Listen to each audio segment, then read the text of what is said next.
Си мажор, две строчки. Споем си мажор. Значит, вы мне сначала скажите, что вы сейчас проходите по гармонии? По гармонии кто проходит? В какой степени asta? Ну, во всех. Во все тональности, да? На гармонии прошли? И аккорды, звуки прошли. Мажор и минор прошли? Так, сели ровненько, потянули спинки. Поем натуральный ми мажор.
Что в мелодии, что внизу.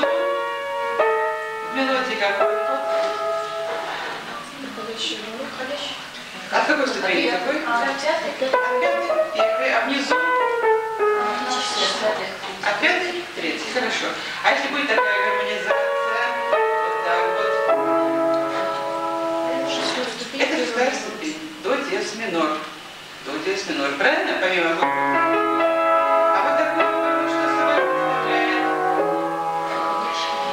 Проходящий оборот. Какие аккорды? Что это оборот? Вот это меня интересует. Вот и сыграете ясно.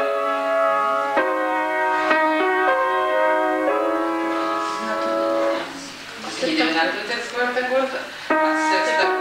седьмой ступени. Помните такой аккорд, да? Хорошо.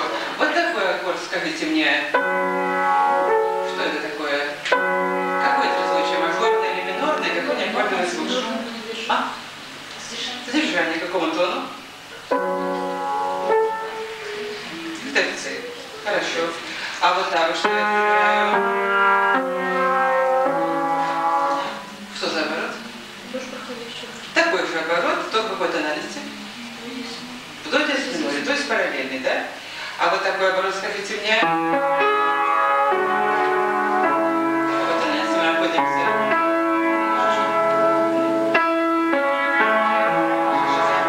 Хорошо. А вот такой оборот. Окончание где будет? Не на школе. Так, слушайте, есть диктант. Писать ничего не надо, вслушивайтесь только в него.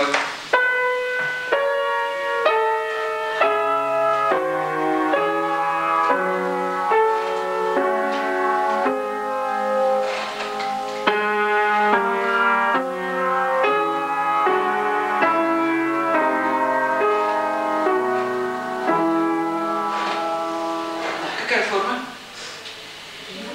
Вперед. Повторное устроение? Или не повторную? Или вариационно повторную? Так, первое предложение начинается в ми мажоре, да? А второе? До диез. Хорошо. Половинная каденция где? В конце. В конце. Вот так вот. В до диез миноре. На доминанте до диез миноре. Хорошо. Вы уже что диктант написали. Так, еще пару вопросов. Какие голоса начинают? Сначала два первых, да? А второе предложение? Тенор и нижний голос. Хорошо. Попробуем писать его. Я играю целиком его. Много играть не буду, раз 5. Я думаю, вы напишите. Я думаю, вам надо писать сразу, ориентируясь и на линию, и на гармонию. Гармонию мы разобрали всю, линию тоже всю. Я думаю, вы напишите быстро.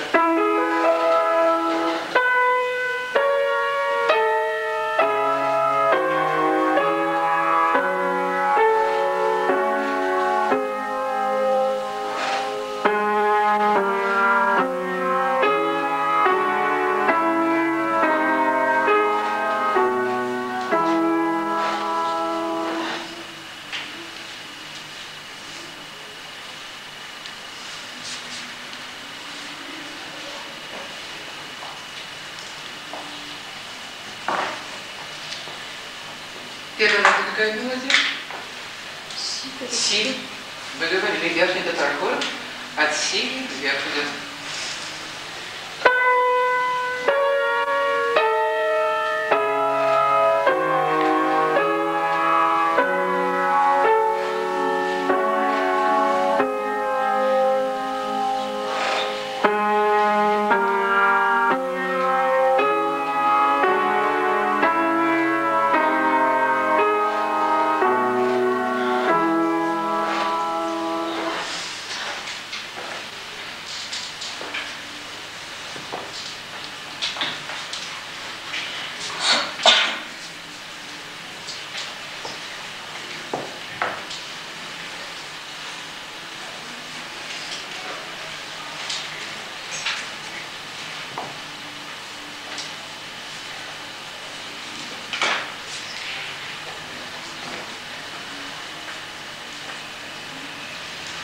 Так, поем верхний голос.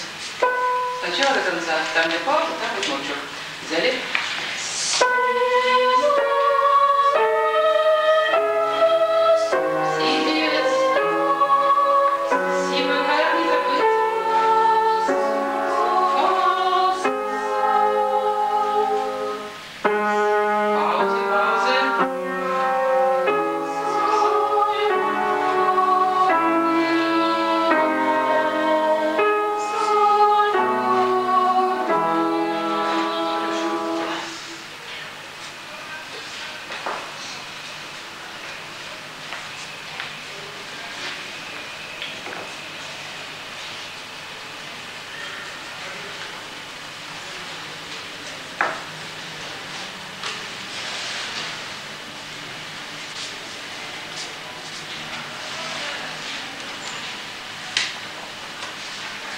после верхнего голоса значит, удобнее писать бас. А средний вообще дополнится гармонией.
Средний голос вы можете писать, отчасти догадываясь, по полноте гармонии.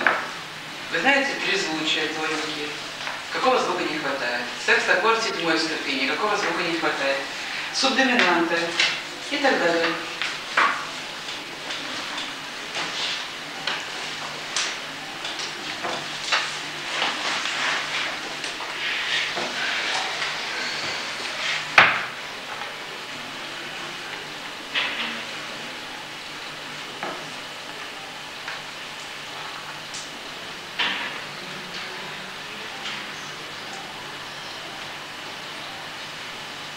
Так, давайте петь средний голос. Взяли?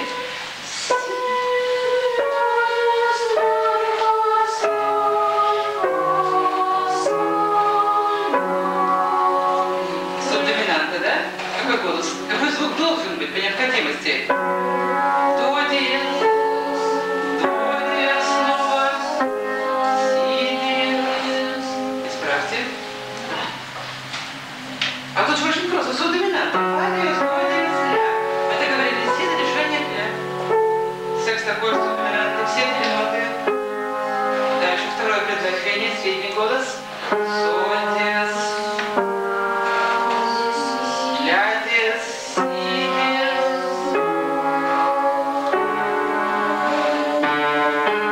Ре, басу. Он не может быть такой. Кто в серединке? Что вы слышите?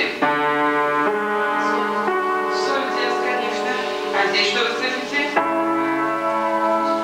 Полный секс-аккорд. Какой звук, значит? Ля. Тут не догадываться можно. Здесь что? Что вы слышите? Ля снова. Я натянется до конца такта.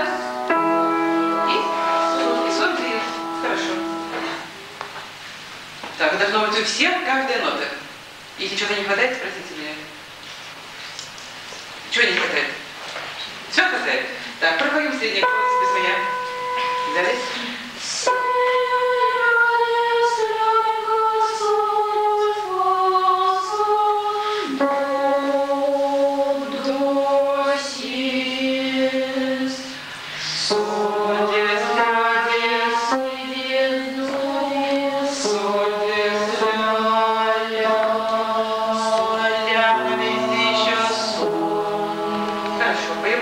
прошу. Вас 4. Кто хочет быть нижним? Ну, одна девочка. Можете быть? Или вам лучше вдвоем быть? Одна сумеете? Я альт. Вы хотите альт? Пожалуйста. Вы что хотите? Нижний голос. Вдвоем нижний голос, а вам же придется быть сопрано. Так, ребята, мы не просто поем, мы поем и запоминаем. После этого кто-то выйдет и сыграет на фортепиано. Взяли?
Ну, мне кажется, что вы готовы. Попробуйте. Я скрипачка. Скрипачка? Ну, скрипачи. Из детства это все.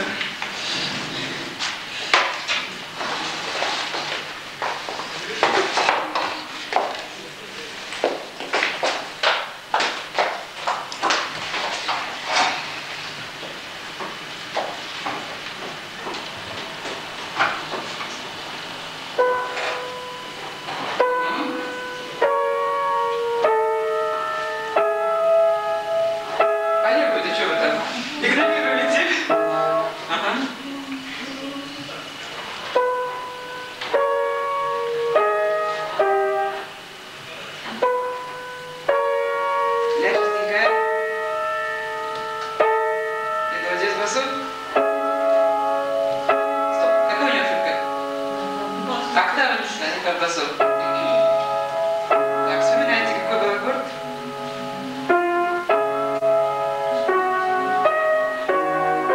Вот так. Ну, секс-аккорд тоненький.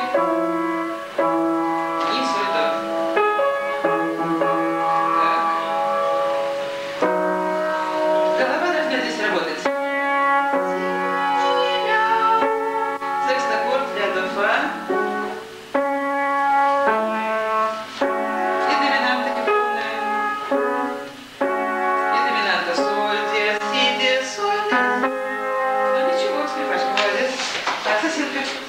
Хорошо. Или с другой стороны все равно какая-то.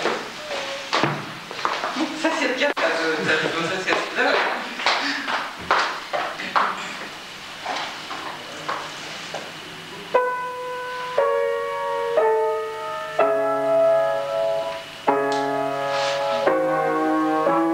Так.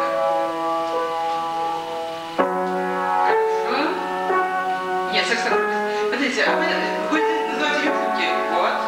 И дальше. Хорошо. Дальше.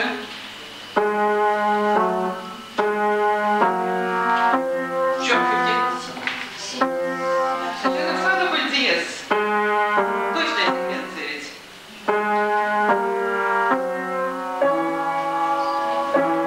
Так, в чем ошибка? Соль, диез, мелодия. Так. Ре, соль, диез, фа, диез. И движение по всем правилам. Дальше. До бока для ре, диез. Ре, соль, диез. Доминантный аккорд. Так что, ребят, вы свою память тренируйте. Память не должна спать. Считается, что когда человечество изобрело письменность, для чего оно изобрело? Чтобы освободить память. Ну вот, не надо пользоваться вот этим, так сказать, афоризмом. Естественно, письменность освобождает память, но память должна работать. Так, хорошо, давайте споем маленькие сентенции. Так, вас четверо, будет где-то 4 голоса. Давайте сделаем для начала нетрудного.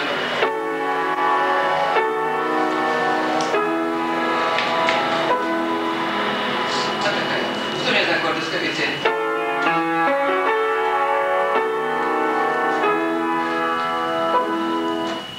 Что вы услышали? Вторая струя в виде чего? Так, потом. Секстаккорд. Тоник. Секстаккорд. Хорошо. Так, пойте со мной вместе. Все вертикально. Ми, фа, ми, вот так. А у меня вот так. Видишь, какое расположение? Взяли. Кто приходит? Первый тон. Ля. У тенора. До диез. И это. Фа диез. Так, внимательно. Вот и бас. Бас. Сопрано. Альт. И тенор. До диез. И все вертикально.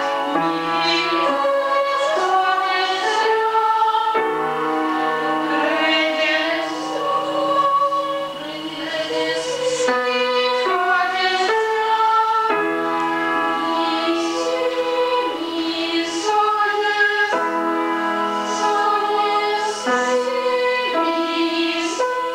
Так, пробуйте с меня. Ми, дальше. Ре диез.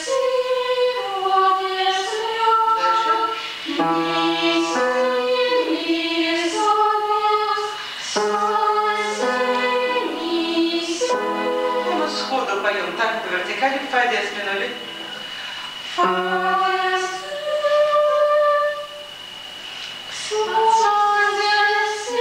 Дальше. Ми диез. Дальше. Фа диез. Дальше. Соль диез минор.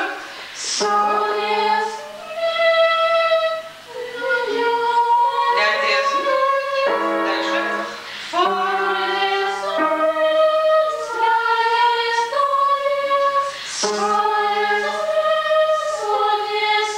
Секстаккорд. Ну, ля мажоре еще. Ля. И чистенькая. Зачем диез? Дальше. Соль диез.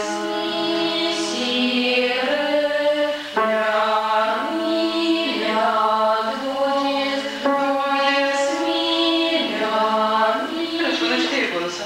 Или кто хотел быть басом, давайте вы. Ми, до, диез, фа, диез. Значит, ребята, вы мысленно играете себе все 4 голоса, держите их в голове, видите их, а поете только один свой. Взяли?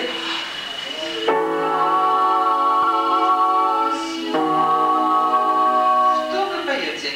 Ми, до, диез, фа, диез, ре, диез, си. Правильно? Каждый знает, где он ошибся. Сразу поем.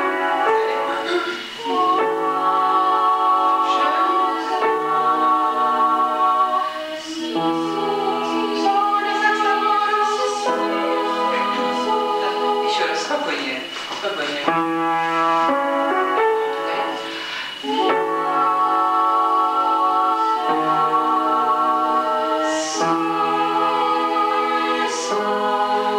Дальше фа диез, ре, соль диез, си. Осторожно, еще раз. Фа диез. Взяли? Внимание, дальше. Так.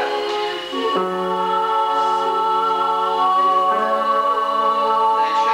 Соль диез, ми, ля диез, до диез. Осторожненько, соль диез. Ля диез.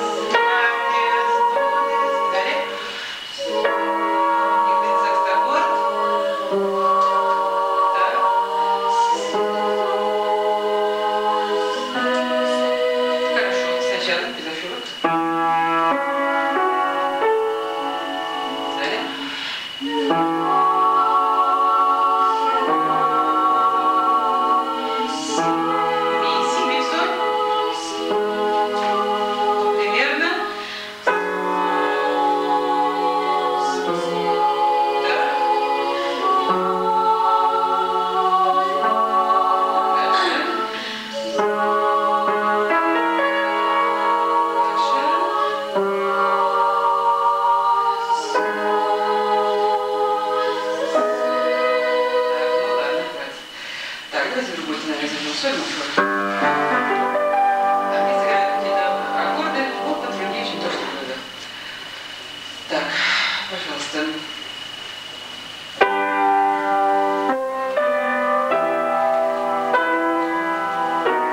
Сейчас еще раз жить.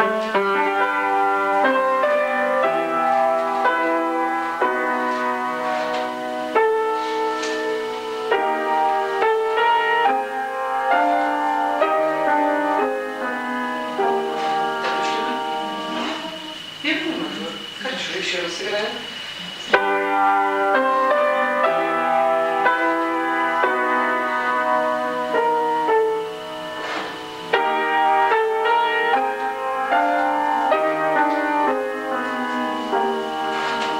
Хорошо.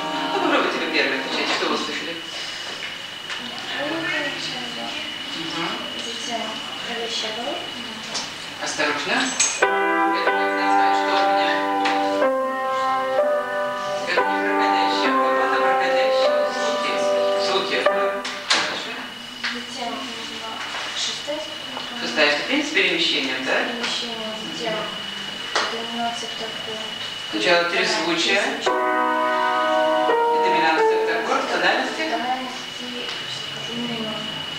Не минор, да. Минор, затем гармонический водяной. Хорошо. Идем с бемоль мажор. Вот мы не сделаем.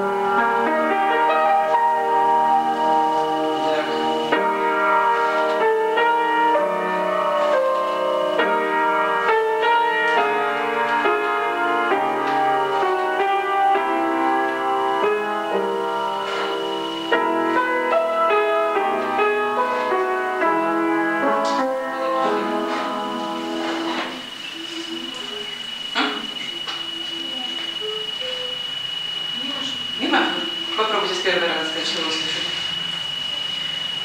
Сначала была трубка, потом... Осторожно. Я еще раз сыграю, слушайтесь.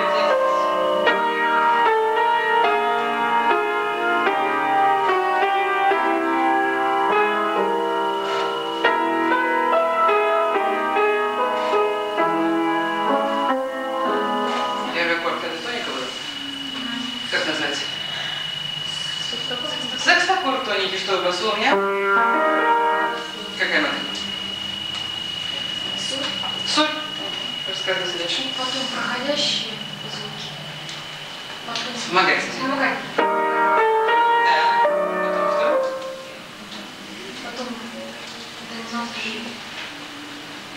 Так, осторожно, ребята. Давайте пропоем бас.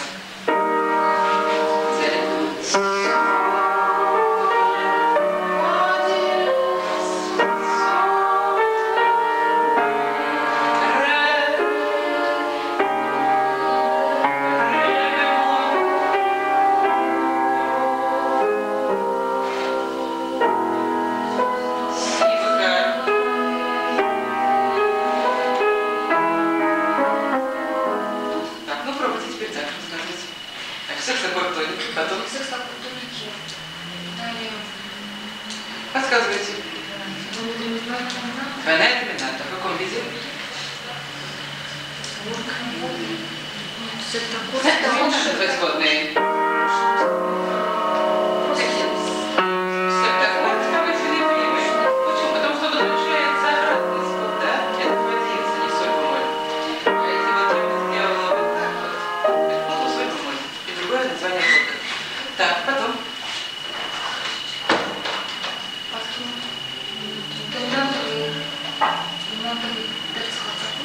Подождите, вы вслушайтесь, ребята, ведь возвращаемся к исходному аккорду сначала, да? А теперь что про басу мы называли ноту?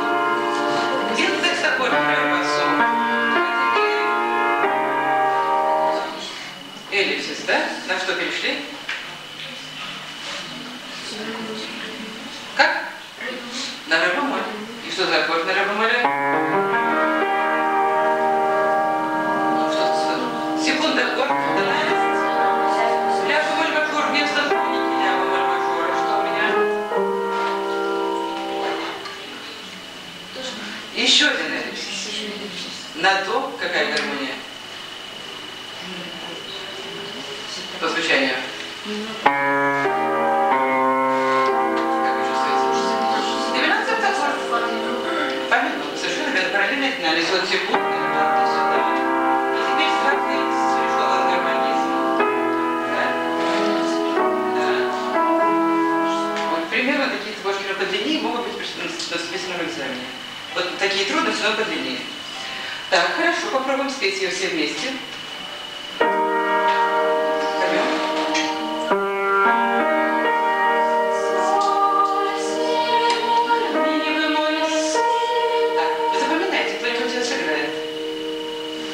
Фиксируйте в голове. Соль, си бемоль, ми бемоль, си бемоль. Теперь. Фа, ля бемоль. Запомнили, да? Тот же самый аккорд. Соль, си, ми, си.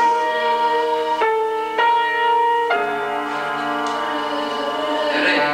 Си бемоль, ля бемоль. Перемещение двух верхних, да? Ре, си, ре бемоль, си бемоль, ми бемоль, соль, си бемоль, ми бемоль, соль. И перемещение двух голосов. Теперь, наверное, знаете, потом идем.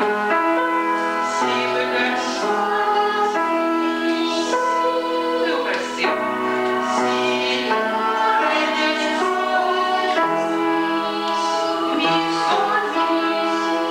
Еще раз слушайтесь.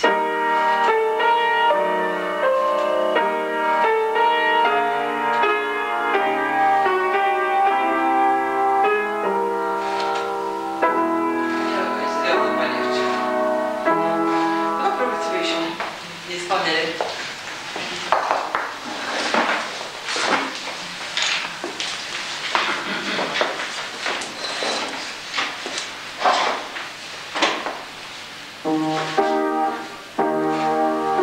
С какого аккорда мы начали? Вот так вот.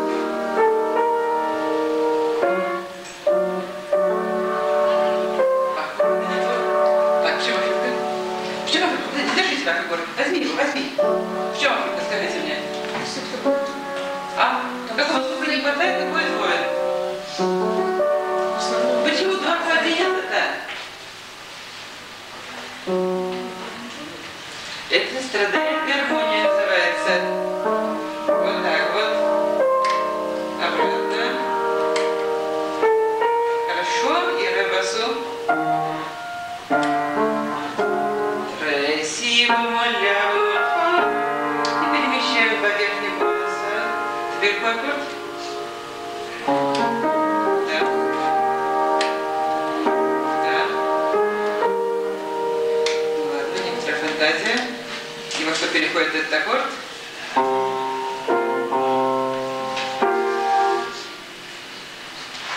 Вот посмотрите на.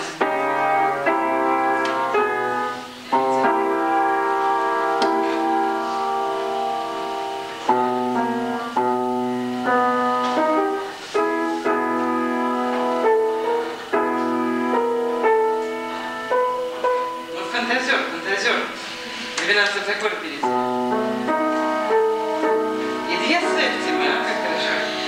Тоненько. Да, хорошо. Тогда другую цепочку сделаем то с гармонизмом, но с другим гармонизмом. Ну, все прошли гармоническим делятся, да? И через 12 цеп, через уменьшенный прошли. Хорошо.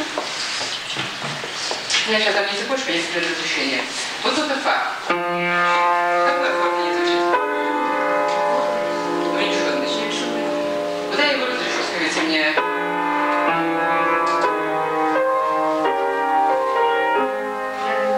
Ля бемоль мажор. Чем он там был? Воды куда?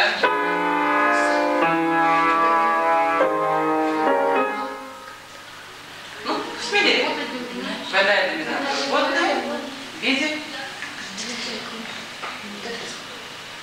Ну, какой его основной вид? Ну, септаккорд, как он выглядит? Назовите его. Ля бемоль до. Значит, в виде какого обращения? Это секстаккорд. Хорошо, его же беру. Вот так вот я сделаю. Сейчас.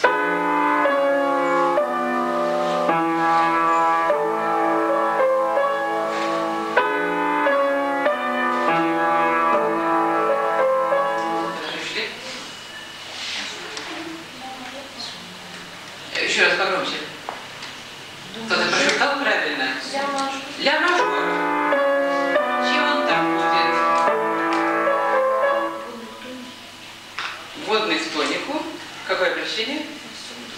Секунду. Секунд аккорд. Фасоль, ля, си, ре. Хорошо, еще слушайте такой аккорд.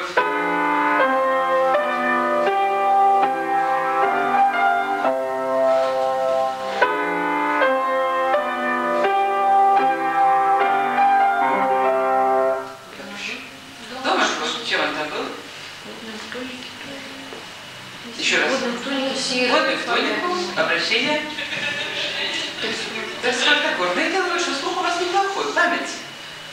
Обычно говорят девичья, но, по-моему, сейчас девичья память не такая плохая, но вам надо память развивать, просто работать над своей памятью. Над ней надо работать. Хорошо, сыграем какую-то мелодию через уменьшенный септаккорд. Или вот дома аккорда. Так это сыграем.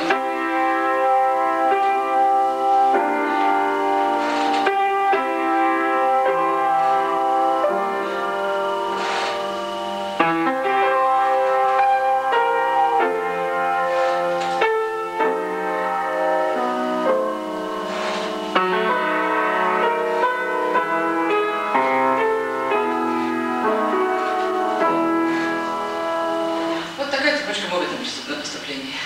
Назовите, что это было на...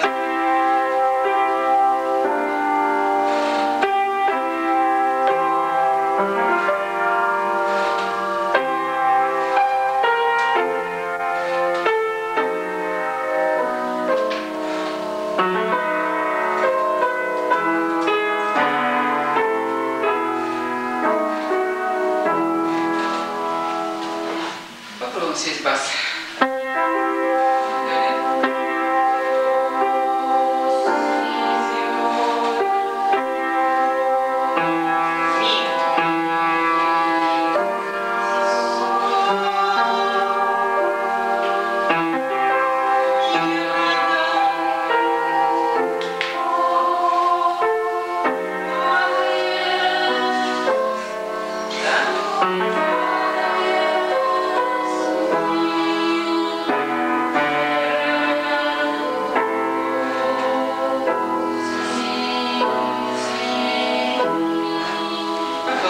Усилие.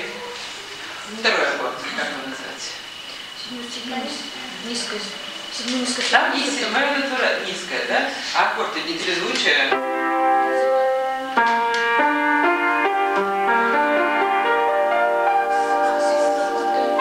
Как назвать, во-первых? Какая основа аккорда? Ну какой ступени? Седьмой. Нет, не седьмой.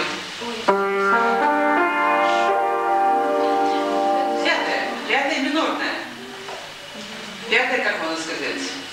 Миксолидийская или мажор-минорная. Правильно? Верно, что пятая минорная.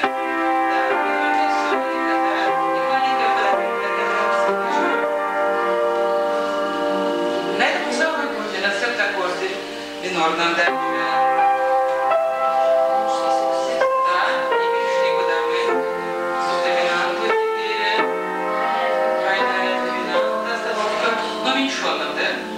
Там двойная доминанта, а здесь куда мы идем? Куда пришли мы? Куда пришли? Мимо мажор. Ми мажор это аккорд чем будет? Вот и в тонику, видите? Квинт-секстаккорда, правильно. Через что?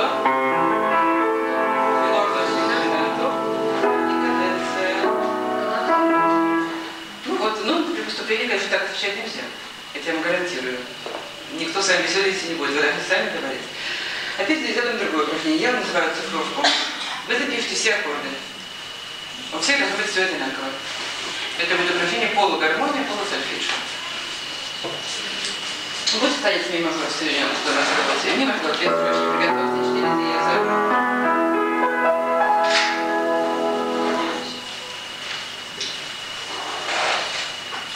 Так, пожалуйста. Септаккорд второй ступени. Я вам назову ноты просто. Фа, диез, до, диез, ми, ля. Пишите вертикаль. Фа, диез, до, диез, ми, ля. А дальше пишите цифровку только. Доминанта раскварт низкой квинтой. Доминанта раскварт низкой квинтой. Тоника. Шестая. Еще второй. Бас фа диез, мелодия ля. Ее секстаккорд. Бас ля, мелодия до диез. Теперь доминанта к до диез минору. Сначала две случая. Теперь септаккорд. Теперь гармоническое равенство по до минору. Когда до минора. Доминант секунд аккорд до минора. Бас фа бекар, мелодия си. Теперь эллипсис. Доминант квинсекст к фа минору.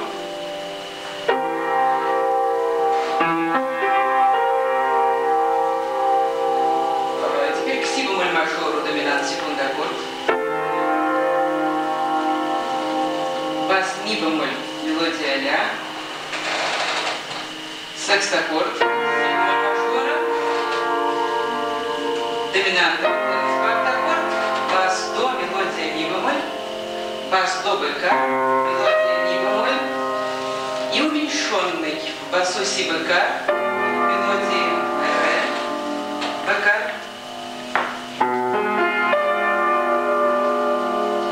Пришли в до минор. Басу тоника до бекар, мелодии ми бемоль. Закрепимся. Доминант секунд аккорд. Бас фа бекар, мелодия си бекар. И секстаккорд до минора.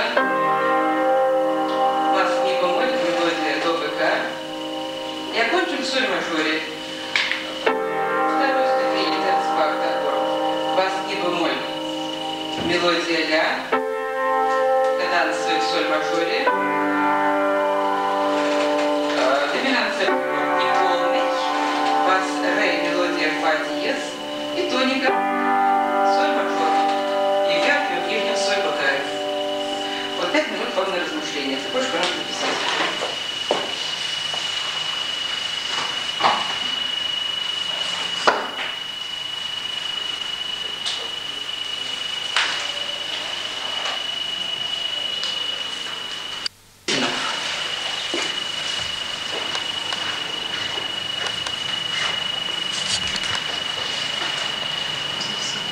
Так, давайте проверим вместе.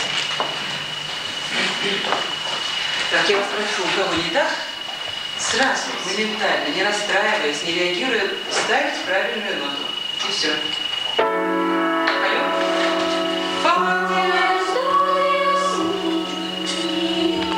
Так, я могу диктовать, что тут думать? Фа диез, до диез, ми ля. У всех должно быть безусловно, точно, четко. У всех написано. Дальше, вот этого аккорда ни у кого нет.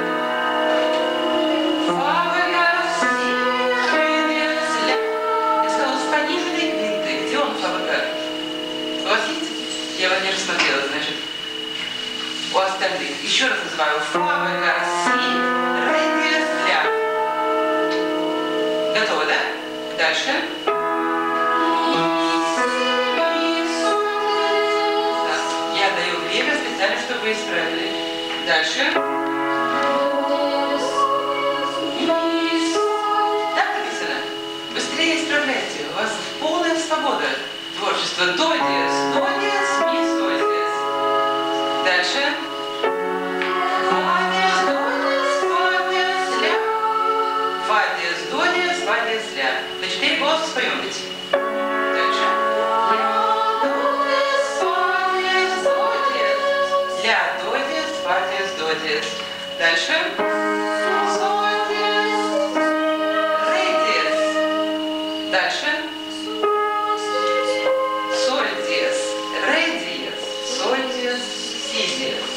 Это сначала трезвучие доминанты.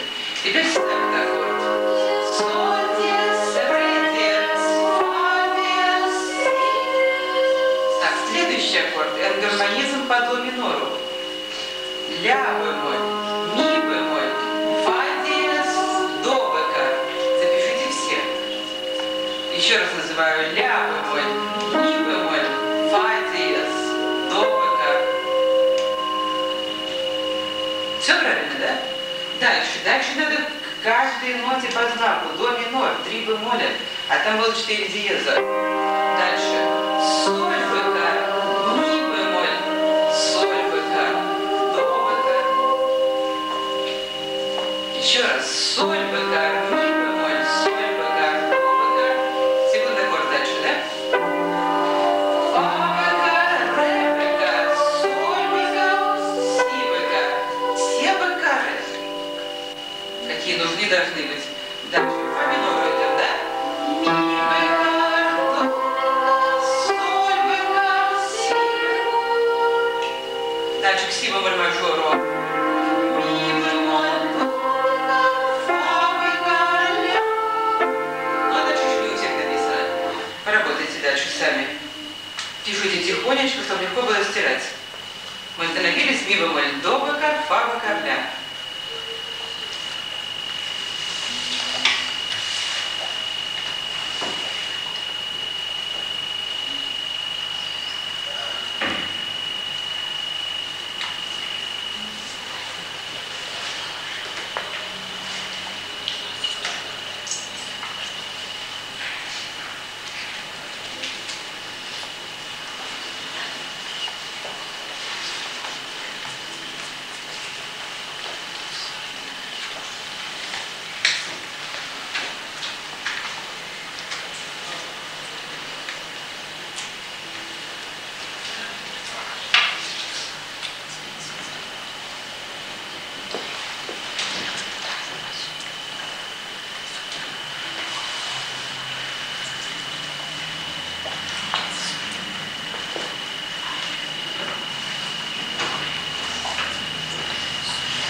Ми бемоль, до, фа, ля, да?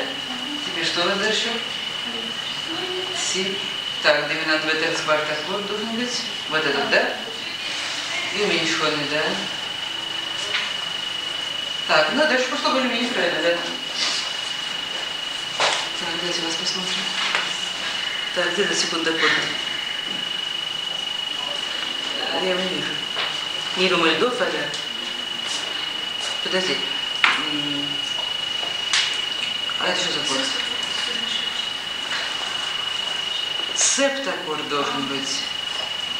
Нет, подожди, что-то вы там перепутали. Делать секундаккорд, на котором мы остановились. До, фа, ля, си. Так, ребята, вот же у нас как было. Вот секундаккорд был, секстаккорд был, и теперь был доминантный терцкварт-аккорд и вводный до минор. И аккорды неправильно записали цифровки. Еще раз. Секундаккорд си бемоль мажору. Секстаккорд си бемоль мажору.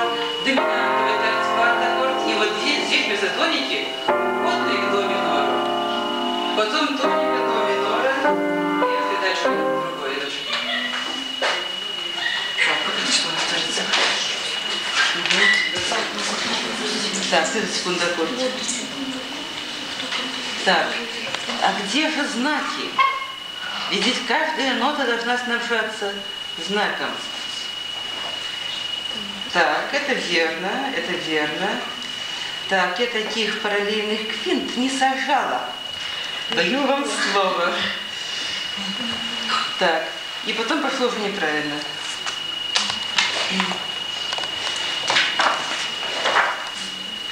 Так. Так, ну давайте, ребята, вместе, а то мы до конца урока будем сидеть на песочке. Пойте со мной вместе. Ми бемоль, до, бекар, фа, бекар, ля. Ми бемоль, до, фа, бекар, ля. Фа, бекар, си, до, бекар, ля. Фа, бекар, ми бемоль, си бекар, ля бемоль, фа бекар, ре бекар, бекар, диез стоит.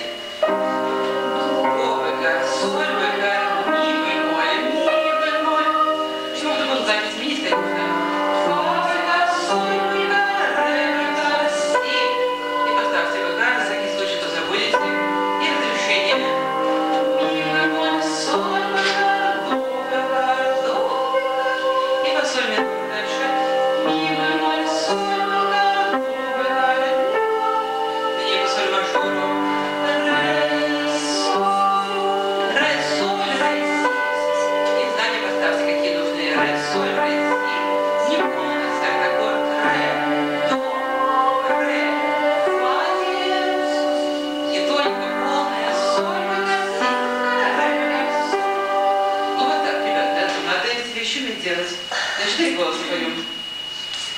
Значит, из ми мажора уже, да? Пожалуйста. Также берем басы.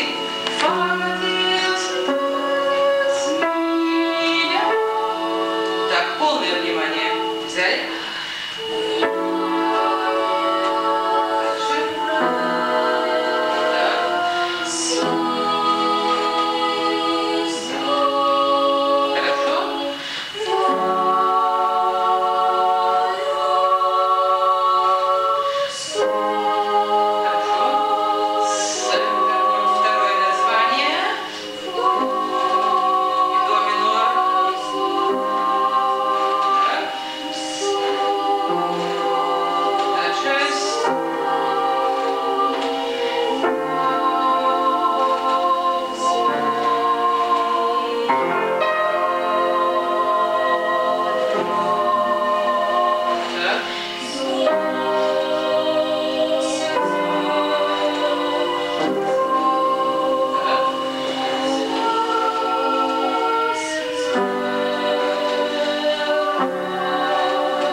Задание вот по этой цепочке к следующему разу научиться ее хорошо петь по вертикали, хорошо играть и транспонировать. Значит, начинали мы из ми мажора. Возьмите транспорт из ми бемоль мажора, из ре мажора и из фа мажора, из 3 тональностей. Значит, надо продумать тональный план, в какой тональность мы переходим, какие аккорды, сделать полный транспорт, научиться петь и играть. Да, вы чувствуете себя, что вы умеете что-то делать. В общем, вы знаете, элементами вы владеете. Вот, но это просто отдельные элементы. Так, ну давайте споем немножечко, что вам было задано сегодня.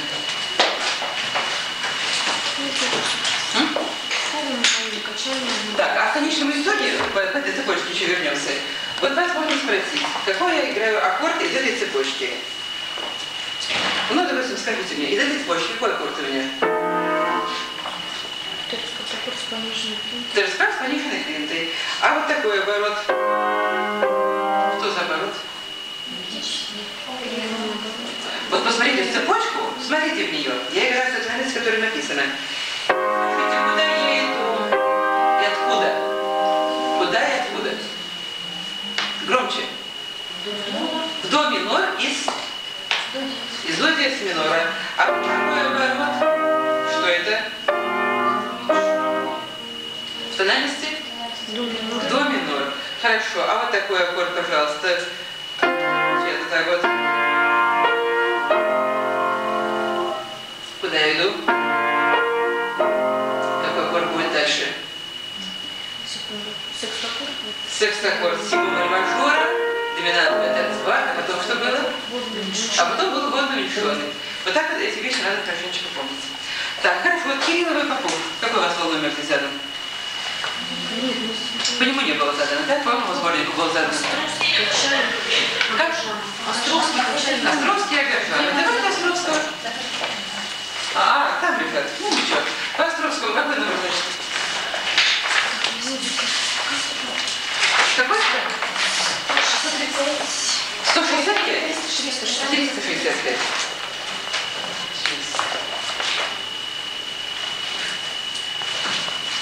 Сейчас, 365. Современная волновадовая мелодика.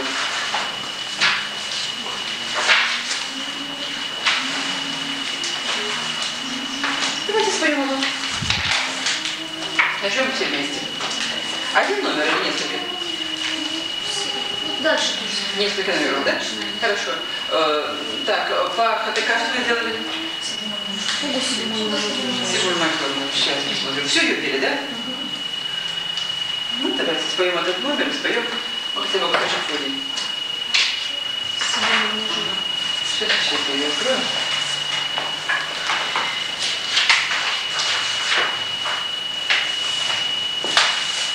Хорошо. Так, давайте, значит, какая будет тональность здесь у нас? Так, а сколько до? Вы должны по цепочке помнить до. Вот у меня была я до. Прекрасно. А тут дома что? Сколько случаев?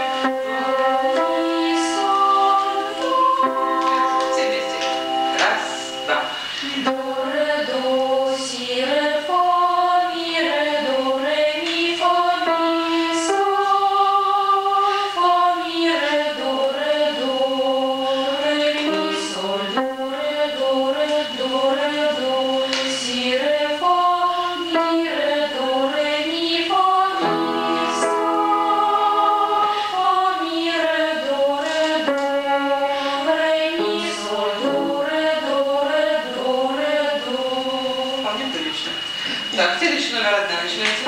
Следующий. Раз, два.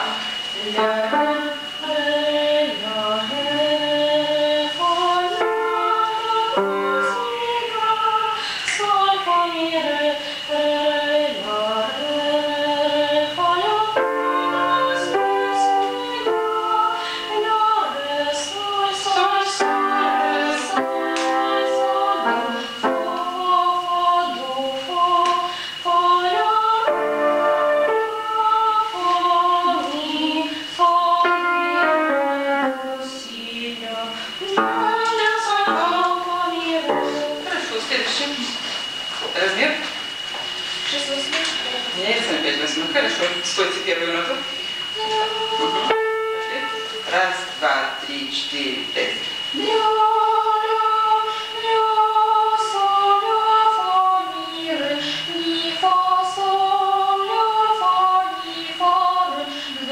Осторожненько спел молодец.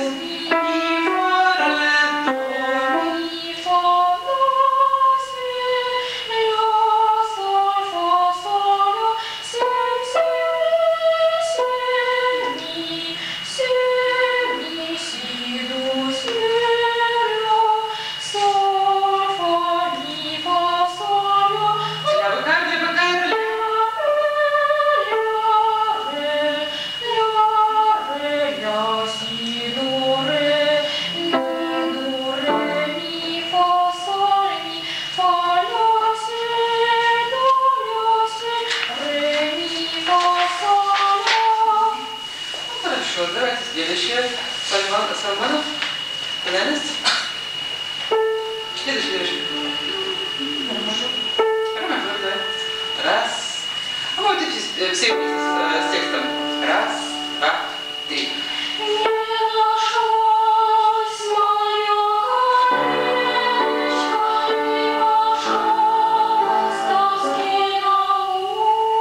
Ну, фантазия творческая. Еще раз. Раз, два, три.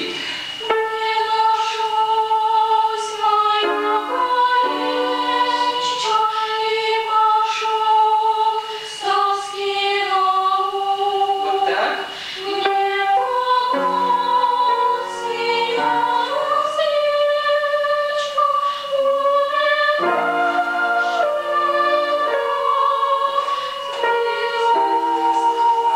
Три, четыре. Раз, два, три. Чистенько, чистенько еще.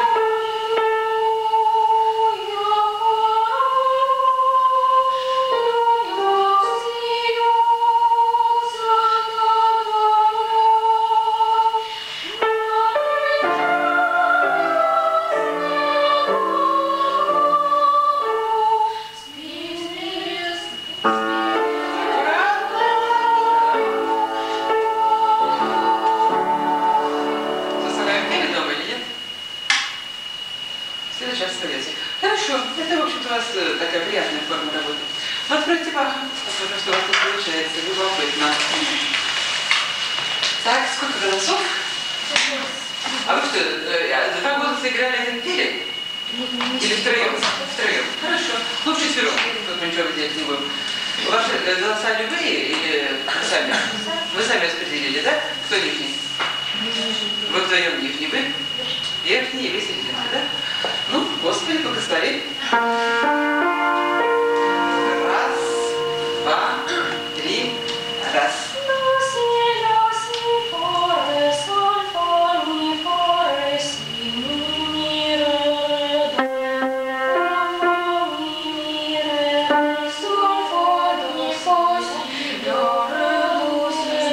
Бах, секунду не писал, не писал. Осторожно, а не снимай верхний голос. Это так взяли.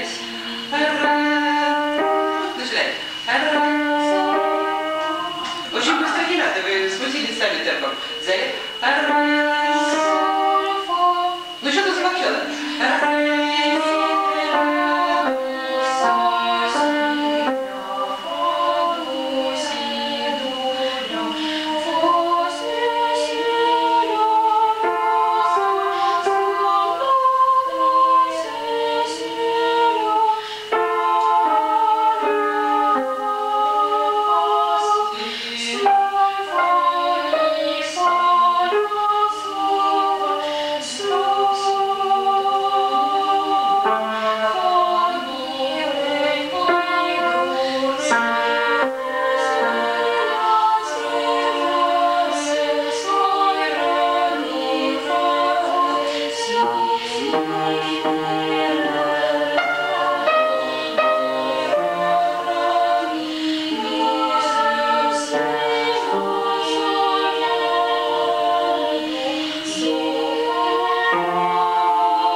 пойти, туда будем?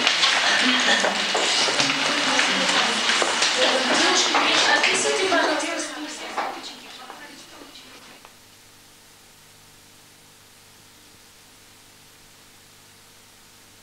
Так, а тетрадочки где сегодня? Мама, они сейчас на хор ушли, мама. Пускай каждый будет листочек какой-нибудь. Знаете что? Сейчас мы все здесь. У вас ведь вот две тетрадочки, да? Давайте поделимся. Юлечка, ты здесь. А вы где тетрадочки? Нет, ничего. У них по две тетрадочки на руках, они по одной тетрадочке дают. Да? А кто пересыпет все тетради? Где Что надо будет? тетрадочка? Нету, что ли? Вот. Ты в той работаешь. Надя, потом ты отдашь Ире, ты Юле отдашь Людочке. Нет, нет, ты нас двух каждый своя. Пускай листочек, не обязательно. Да? Дайте мне считать. А он листочек возьми.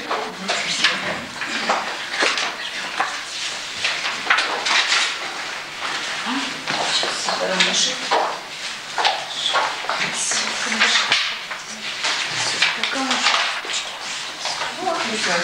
И теперь чем листать? У тебя тетрадочка. Карандаши, дайте карандаши. Карандаши.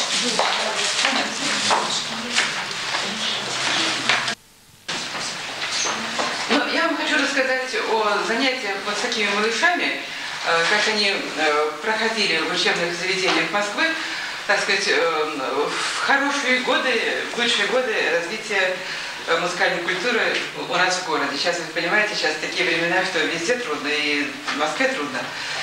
Вот. Но методика, сама методика сформировалась уже давно, где-то годы в 60-е. И я вам расскажу, как шли занятия с малышами примерно в 60-е годы у педагога по фамилии Софьёна Запорожец. Вот такую фамилию вы запомните. Это один из лучших педагогов Москвы был. И если вы будете говорить о пособиях, какие нужны для такого возраста, вот, на мой взгляд, остаются лучшими пособиями. Вот ее, Елены Запорожец и Давыдова. И, кроме того, пособие издано в СМШ под руководством Фокиной, Людмилы Петровны Фокиной. Вот. Но эта Соня Запорожец, она была действительно одним из лучших методистов. И когда-то меня специально готовили ей на смену, и когда я училась на 3-м курсе, мне было специально дано, так сказать, комсомольское задание. То есть я была зачислена в штат музыкальной школы, посещать ее занятия полностью, не пропуская ничего. Мне были даны группы, параллельные ей, и я должна была просто копировать эти уроки. Вот. И потом это дело вылилось в издание вот такой вот книжки «Запорожец педагог». Вот, но мне это единственный экземпляр, который остался у меня самой, для себя самой, так что я его никому не даю, могу только показывать.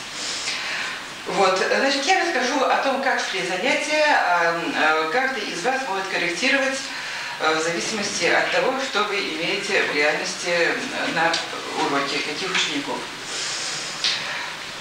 Вот, значит, ну, прежде всего, значит, занятия были рассчитаны на ребят, которые готовятся, для которых занятия музыкой – это их будущая специальность. Конкурсы были большие, и вот я могу обратить внимание на то, как шли вступительные экзамены. Может быть, сейчас это для вас не так актуально, поскольку бытие определяет сознание, но тем не менее, значит, требования, которые предъявлялись к ребятам при поступлении. Первое – это исполнение знакомой песни. Второе – исполнение голосом незнакомой мелодии, та, которая предлагалась педагогом. Третье – напевание в какой-то мелодии тоники, то есть ощущение, есть у человека уже более-менее развитое ощущение тоники или нет. Третье – простукивание ритма мелодии. Дальше, подбирание отдельных звуков на фортепиано. Это для тех, кто уже немножечко играл. Дальше, следующее упражнение – узнавание ошибок в знакомой мелодии. Вот. И после того, как человек успешно проходил все эти испытания, проводилась с ним беседа, в которой, значит, ребенок должен был рассказать о себе.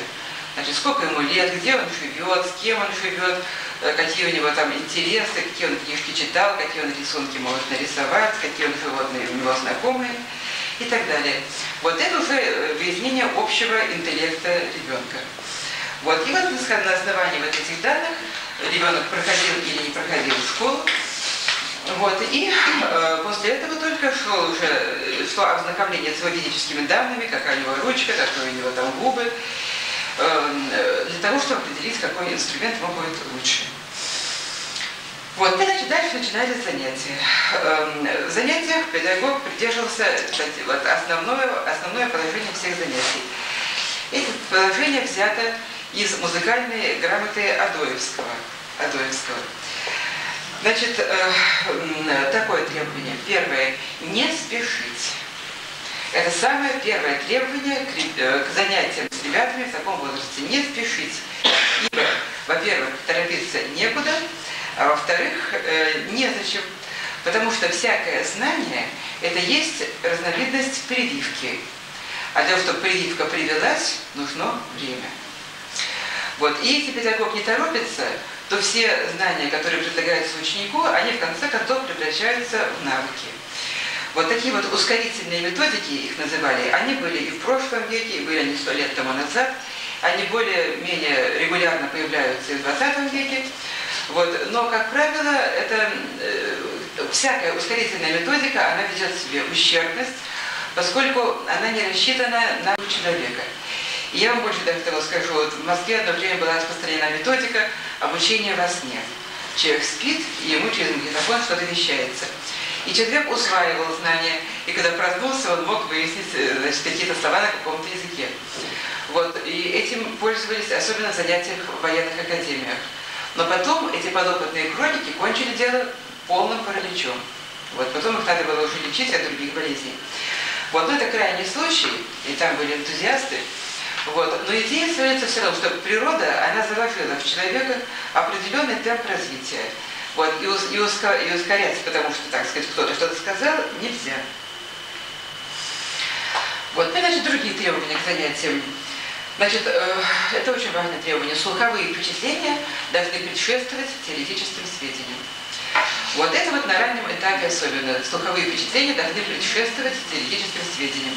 То есть сведения теоретические должны вытекать из того, что ребята уже прослушали и прочувствовали. Вот. Второе. Это строгая последовательность в изучении трудностей. Вот. Теперь она связана, этот момент, с доступностью материала. Вот. И то, и другое, оно основано на том, что когда человек изучает какие-то трудности музыкальные, эти трудности должны быть расчленены.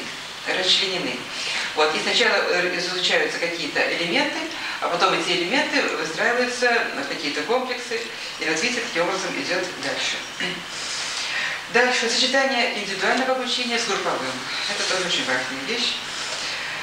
Вот. И теперь еще такой момент. Должно быть развитие. Педагог должен чувствовать, что ученик развивается. Не то, что он механически выучил и выдал на зачете и сдал, вот, а что это превращается в его, так сказать, фактор музыкального сознания. Вот.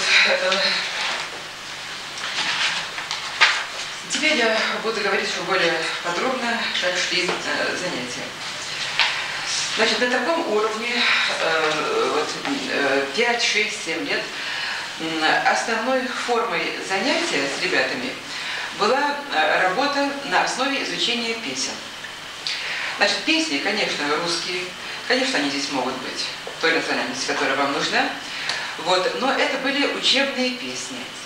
И каждая песня была нацелена на освоение какой-то определенной трудности. Одна песня была насвоена, допустим, на 2 четверти. В каком-то случае за тактом, в каком-то случае без такта. Это разные песни. Какие-то песни на 3 четверти. Какие-то песни включали в себя восьмушки. В каких-то будет четверть с точкой 8. Вот, и так далее. В каких-то песнях 16. Какая-то песня на 2 звука, на 3, на 4, вплоть до октавы. Вот, каждая трудность, она отрабатывалась именно через песню. Вот, и каждая песня имела отдельные этапы в освоении. Значит, на каком-то одном уроке песня разучивалась со словами. И все, эту песню оставляли. Вот, на другом уроке эту песню вспоминали со словами.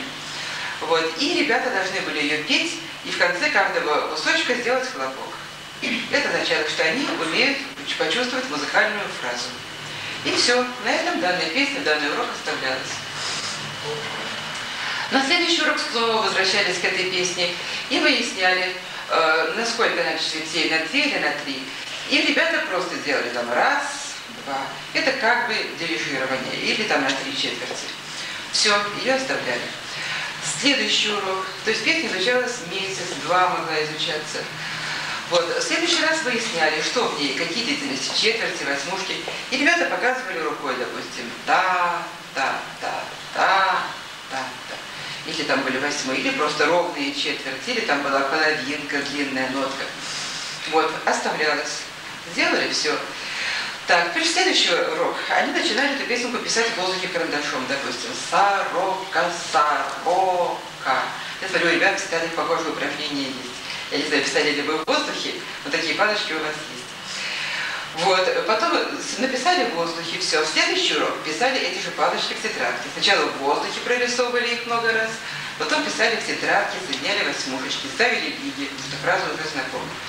И только в следующий урок они могли писать эту песню уже ритмом, ее нормальными восьмушками, четвертями в тетради. Вот, к тому времени, когда они могли записать ее в тетради, к этому времени шла работа и по другим областям. Значит, ну, во-первых, что просто умение писать в тетради. Значит, на какой-то урок, это была отдельная форма работы. Они учились писать, соединять 5 линеечек под счет. Раз, раз, раз, раз. Вот так они делали, раз, они рисовали целую строчку. И надо было рисовать так. На другом уроке они рисовали коротенькие палочки, коротенькие. Вот, теперь, значит, дальше, это они готовились к ритму. Одновременно с этим учились рисовать ноты. Значит, на одном из первых уроков они просто учились рисовать то, что мы называем ноту фа, еще ключа не было. Значит, одним движением рисовать раз, раз, и вот первой и второй линеечкой круглая нота. И вот петь ту, вот как эта нота звучит. На следующий урок они учились рисовать между второй и третьей линеечкой ноту. Тоже целый урок, одна нота осваивалась. Потом это 4-й и 5-й, потом ноты на линеечках, потом это выстраивалось в горку. Горки были из нот на линеечках, горки были отдельно из нот между линеечек, а потом выстраивалась одна общая горка от до 1-й октавы до ля 2-й октавы. И вот когда уже эта горка выстраивалась, к этим же урокам, примерно, в эти же уроки они уже учились сначала по элементам, а потом полностью рисовать скрипичный ключ. Они уже знали, что вот если мы поставим скрипичный ключ, каждая нотка приобретает свой голос.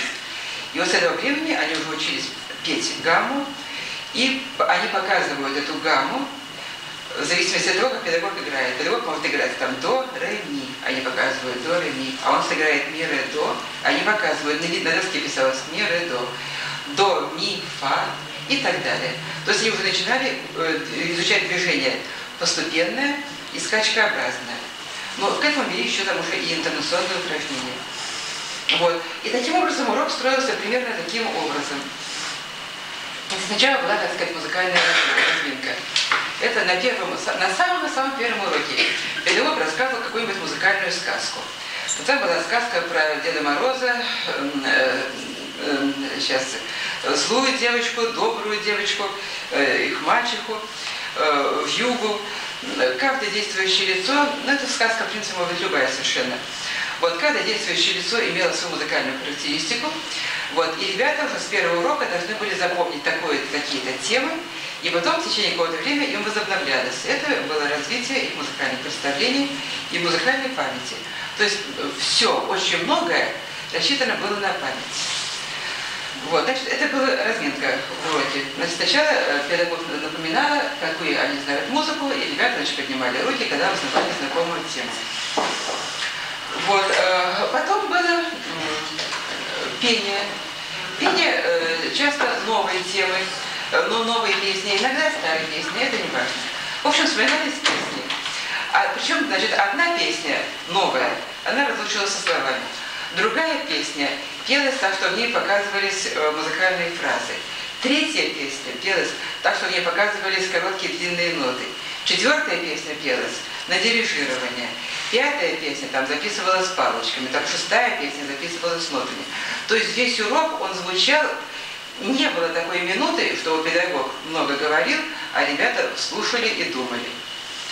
То есть развитие интуиции.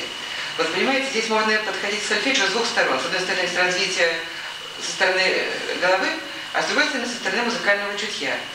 И вот нужно чутье, они должны чувствовать звуки.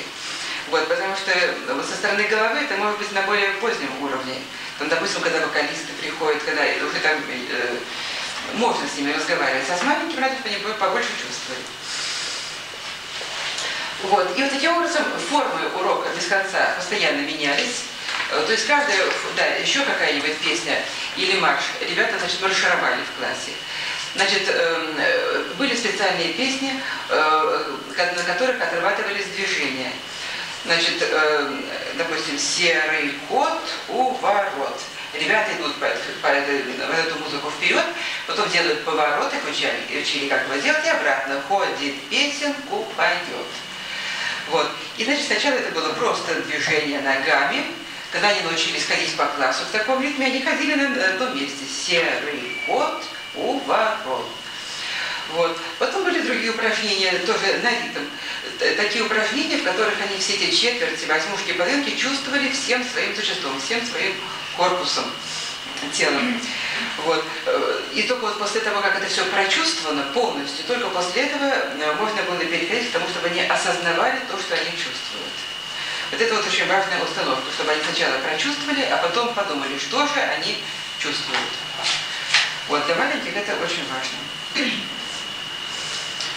Вот, это вот занятие с самыми маленькими. Вот, теперь я вам немножечко так, да, теперь еще, когда кончался урок, педагог их выстраивал всех гуськом, вот, и просил их, а теперь у меня все расскажите, что вы делали на уроке. Вот сначала пойдете к мамам, и мама вас спросит, что вы делали. И они полностью от начала до конца вспоминали все, что они делали на уроке. Вот это тоже форма закрепления знаний. Вот просто после этого сразу бегом к мамам, и каждая мама могла точно знать, что на уроке делалось. И вот и в каком-то случае могла помочь или не могла помочь, но во всяком случае то, что ребенок рассказал, то, что он смог словами сформулировать, что они делали на уроке, это очень важно. Вот. Теперь еще такая важная деталь. Значит, очень долгое время ребятам не выставлялось отметок, совсем никаких. Вот. Но после того, как отметки начинали выставляться, выставлялись только пятерки. Выставлялись тому пятерки, кто эту пятерку заслужил. Вот. Потому что педагог рассчитывал на то, что пятерку должны иметь все. Вот вы должны, вы обязаны иметь все пятерки. Если у тебя не пятерка, я ничего ставить не буду. Пускай пятерка будет в следующий раз, но пусть это будет пятерка. И вот психологически это очень важно, чтобы каждый настраивался вот на такое. И здесь я могу сказать, что вот у педагогов старшего поколения у них вообще было отношение к ученику, что ты, вот ты самый лучший. Вот это вот не было желания дать по башке, что ах ты дурак, никогда ты умным не станешь. Вот я могу сказать даже такую вещь, вот просто из воспоминаний Минина, такой, ну знаете, дирижер хор Минина. Вот, он учился в училище Свежникова, потом он учился еще до этого в Ленинграде. Вот, и он вспоминал о тех временах, когда они были мальчишками в младших классах. Ну, мальчишки это сорванцы, что до войны, что... Вот, ну, он вспоминал о довоенных годах, потому что они потом всем этим правоучилищем были эвакуированы в Вятку, в Киров. Вот, он говорит, каждому из нас внушалось, что лучше тебя вообще нет и никогда не будет. И ты должен быть достоин вот этих вот моих слов. И вот они старались. Они старались, потому что их никто, так сказать, не унижал этими отметками. Это очень важно. Вот. Ну, теперь я вам примерно так вот расскажу, как шли вот эти вот занятия в течение первого года обучения. Вот. А потом расскажу как примерно, чем занимались ребята уже в другие годы, но не так подробно. Значит, первый год обучения это был подготовительный класс.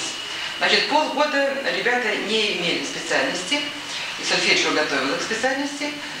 Вот, а со второго полугодия, точнее, попали там в область игры на инструменте. Значит, что они должны были знать в конце первого года обучения? Значит, размеры. 2 четверти, 3 четверти, 4 четверти, 3 восьмые. Длительности. Значит, четверти, фигурка из 2 восьмушек, четверть с точкой 8, половинка, половинка с точкой. Паузы. Ну, в соответствии со всеми длительностями. Вот, теперь, в соответствии, это наше техническое развитие. В области ладовой организации, что они должны были знать? Значит, должны были знать мажор. Значит, мажор мог быть на 7 ступенях. Теперь они должны были знать минор. Значит, минор изучался, сначала минор на 3 нотах, потом минор на 5 нотах.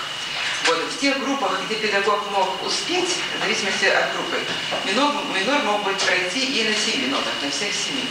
Вот, но могли остановиться на 5. Вот. Теперь дальше. Уже эти малыши в конце года, человеку 5-6 лет, он должен был знать все тональности. Все. Вот. Но это абсолютно без теории винтового круга. Просто человек должен был знать, что вот в этой песенке тоника си. И тональность будет си мажор. Или тональность будет си минор. И он должен был сесть, какая-то мелодия ему дается, и повторить эту мелодию. Если ему дали, допустим, в до мажоре, он ее сыграл. Вот, а теперь сыграть то же самое от ноты си. Вот, он играл эту мелодию, должен был чувствовать, где будет черненькая, где будет беленькая. И он знал, что это будет си мажор, или это будет там си бемоль минор. Или там соль диез минор для бемоль минор. Вот. Но это было сугубо, так сказать, на интуиции. Никакого квинтового круга в эти годы еще не было. И уже заранее сказал, когда они будут проходить квинтовый круг, когда они уже хорошо освоятся во всех сведениях, то уж он будет проходиться, будет здоров. Значит, будет дано задание домашнее – нарисовать квинтовый круг. Значит, каждый будет придумывать свой вариант. Или у него будут диезы птички, или у него диезы будут бабочки. И это будут нотные станы, это будут или линеечки, или это будут веточки там, березки, на которой будет то одна птичка сидеть, то 2 птички сидеть. А где-то они там смыкаются внизу, когда круг замыкается, и надо было и так подвести, и так подвести. Вот, в общем, этот круг проходился так, что он уже знал, что он был уже, безусловно, так сказать, на всю жизнь. Но это где-то на уровне, может быть, конца 2 класса или так, вот 3-го. Вот так вот. Вот, но еще раз скажу, что это от живого созерцания, как бы это, так сказать, не называть теперь. Так, дальше, следующее, что не требовалось в конце первого года, это ребята должны были ощущать ладогармоническую устойчивость и неустойчивость. То есть им игралась в конце года на зачете, на экзамене какая-то мелодия, не замкнутая, и они должны были допеть тонику. Вот, это при поступлении упражнение было, кто-то его делал лучше, кто-то это делал хуже, но в конце подготовительного года это должны были делать уже все. Вот, теперь, значит, это в смысле надо. Теперь дальше отдельная линия, это развитие у них, у ребят, звуковысотных представлений. Звуковысотных представлений. Вот, значит, здесь педагог, не стесняясь, пытался и успешно пытался развивать у ребят абсолютный слух. Вот. Не надо бояться, что что-то там не получится или что что-то делается не так. Надо пытаться, потому что занятие музыкой это в большой мере, это устное творчество, это память и память на высоту звука, и надо пытаться это делать. Вот, значит, здесь бесконечное количество раз пропевались мелодии с названием звуков, от разных звуков. Это были психологически разные установки. Пропой от такого-то звука или пропой в такой-то тональности. Это психологически разные установки. Вот, и делалось и то, и другое.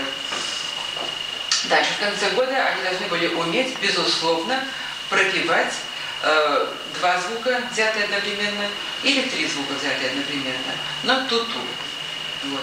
То есть к концу года они знали, так сказать, на слух, они должны были иметь представление во всех интервалах, и, ну, обо всех трезвучиях с обращениями, септаккорды там были в работе. Это какая группа, что позволяла собой делать. Вот. Теперь, значит, эти интервалы, эти аккорды могли быть в цепочке. Не только в отдельности, но и в цепочке.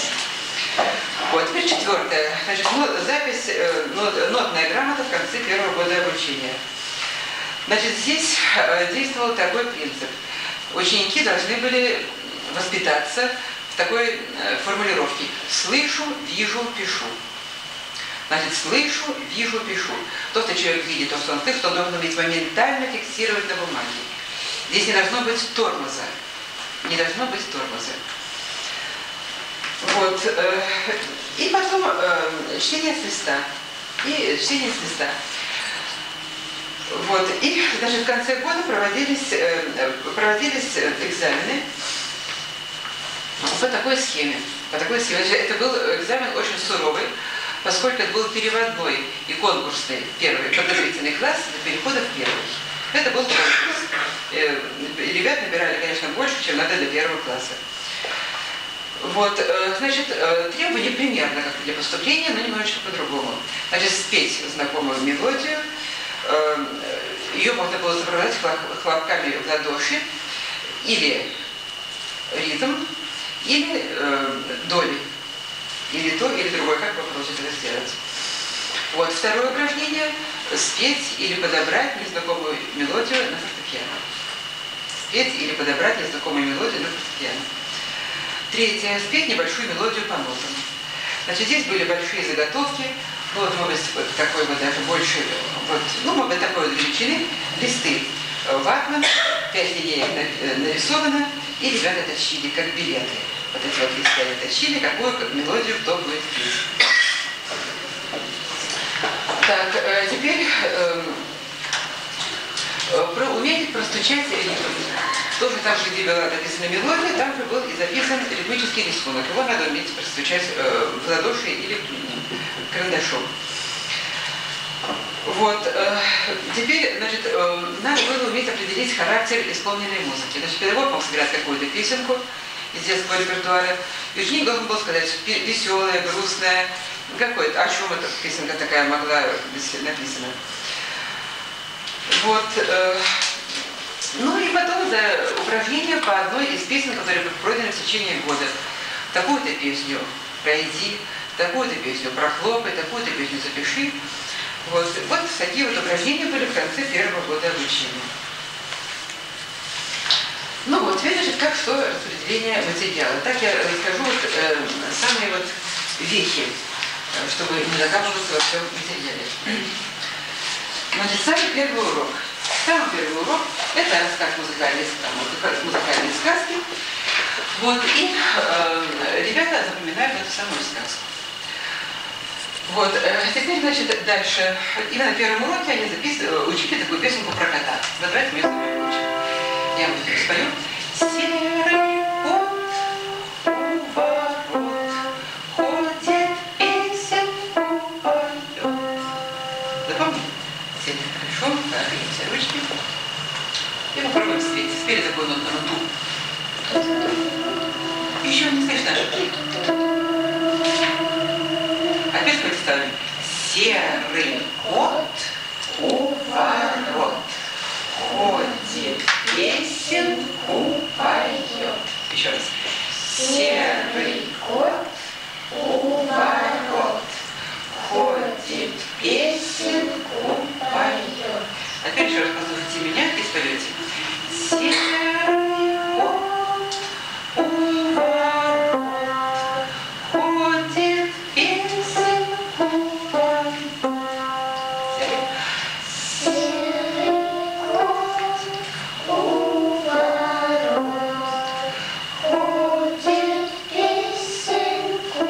поет. Девочка, я стол делить или мам, не пойму. Так, еще.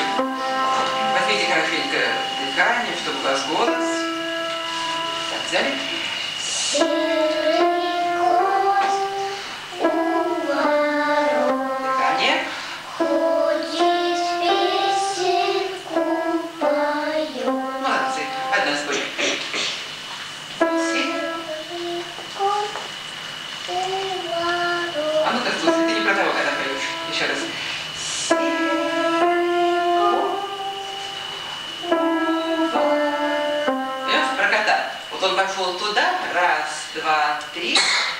потом он пошел с того места, где начинал, обратно. Раз, два, три. Стой.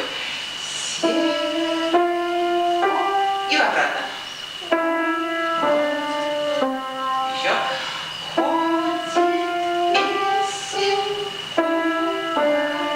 Поняла?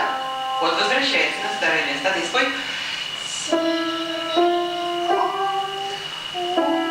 Да ты возвратись. Он хочет вернуться на старое место. На старое место. Спойте эту ноту. Ту. Спойте ту-ту-ту. Вместе. А теперь слушайте. Ту-ту-ту. Спели. Еще. Еще. Теперь вперед. И обратно. Запомнили хорошо? Спой одна. Давай. Одна.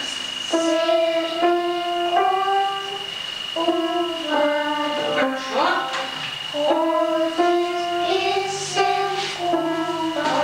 Ребята, вы возвращаетесь, а то вот, знаете, не тот получается. Еще раз, спой одна.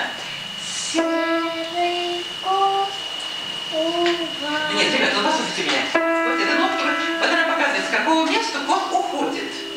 Вот с этого места он уходит. Знаете, идет направо, песню заводит, налево сказку говорит, да? Направо и налево. И здесь идет направо и налево. Спойте нотку хорошо.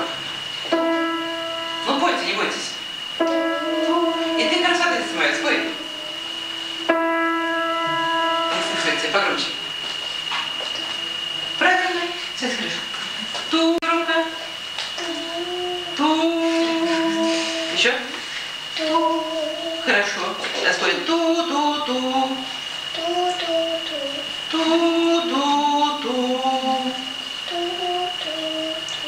Ну ладно. Спой еще.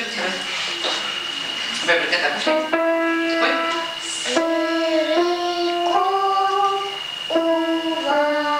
Хорошо.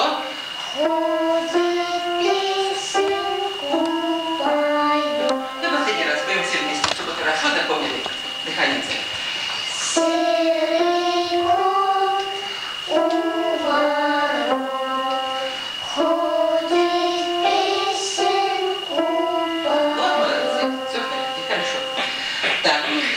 На первом же уроке ребята начинали изучать ритм. Вот были шорты, марши, вот. Встаньте, пожалуйста, и пусть маршировать. Поднимите правую руку. У кого где правая рука? Да правая. Правая. У тебя где правая ручка? Там, где правая рука, там правая нога, да? Ручки опустите и приготовьте правой ножкой вверх, как легкую. Поднимите. И под музыку будем маршировать.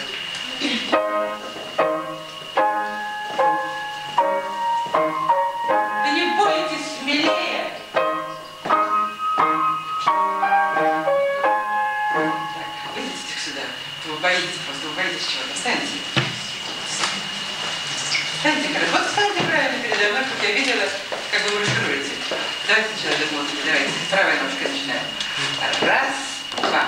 Раз, два. Раз, два. Да ни одной правой. Начинаем с правой.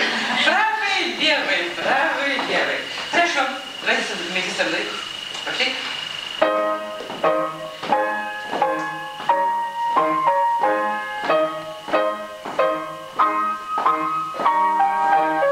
Со мной не торопитесь, слушайте музыку.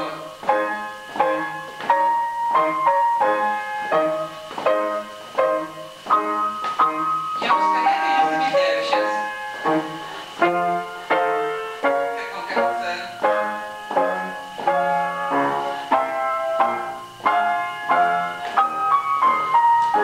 Хорошо, поняли, да? Теперь сядьте за стол. Вот, познакомились с этой музыкой. Ну, можно было походить по классу, конечно. Но уже ходить не надо. Так, а теперь, значит, следующий урок.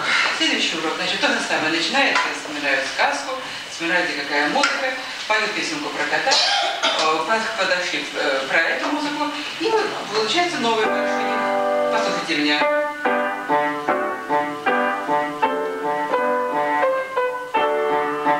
Вот такая музыка. Значит, слушайте меня внимательно. И ручками класть на стол. Раз, раз, раз. В том ритме, какому покажется флавату будет удобно. Можно так? Хорошо, вы так хотите быстренько, да? Давайте.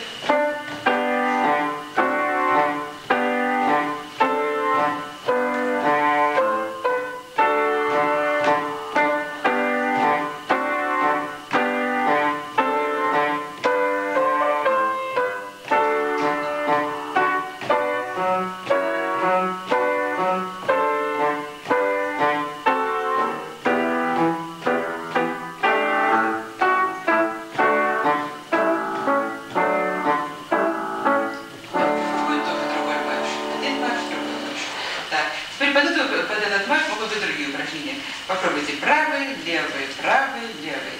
Поняли правую ручку, где она у вас? Поняли правую. И сначала без музыки попробуем. Раз, раз, раз, раз, раз. Сразу перекладываем, только чтобы руки не путались. Сами за собой следите. Пошли. Хорошо, хорошо.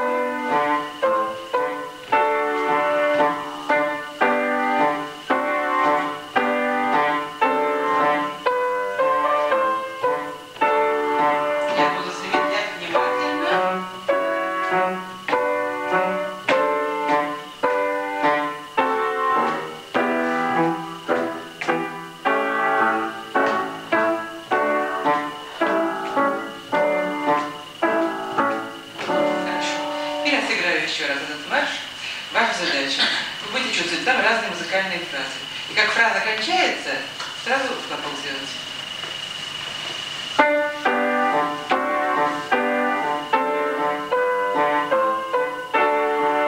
Хорошо, пускай будет так. Вот здесь тоже.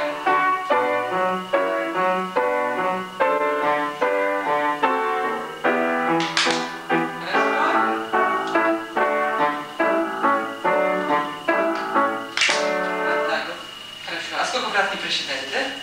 А сейчас на следующий раз выясним, сколько там фраз. Это не важно. Вот сделаем в следующий раз. Так, хорошо.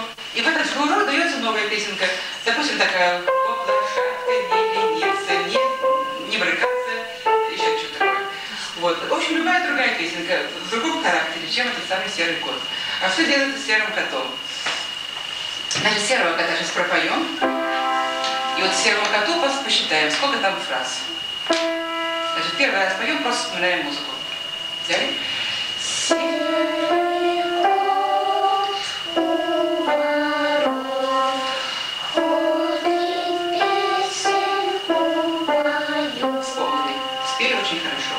Теперь поем и думаем, где надо сделать хлопок, где кончается музыкальная фраза. Взяли?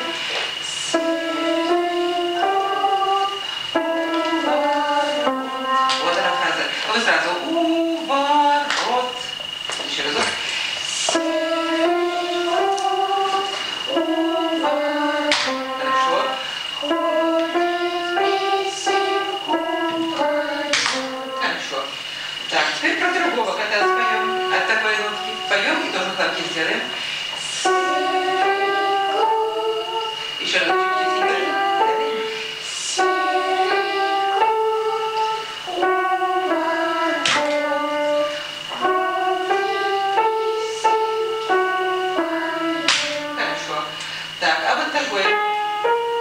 Это будет, кот будет больше или меньше, как кому кажется? Или вот так вот сыграю. Тут большой кот или маленький? Кот делается все меньше и меньше. А вот если я сыграю, это про кого будет песенка? Вообще про котенка, правильно? Маленький будет. А если вот такой будет? Это про кого? Про котище будет.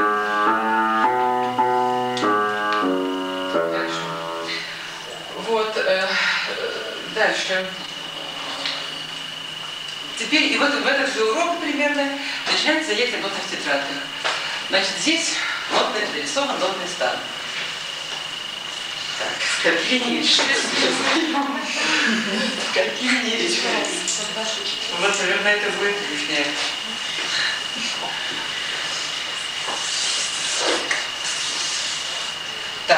Значит, ребята, дети, это нотка, да?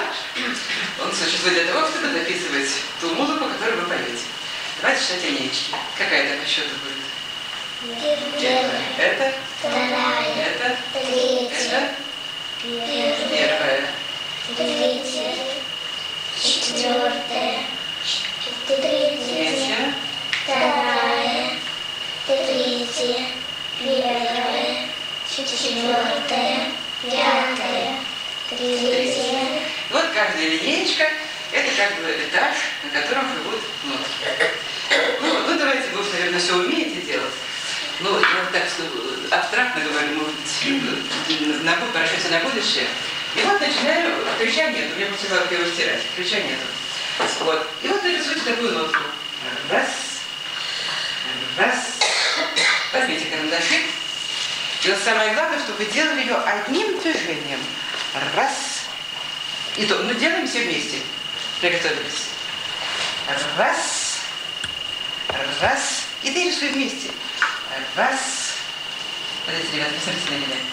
Самое главное, вы должны научиться делать все в счете. Не тогда, когда вам захотелось, а тогда, когда надо.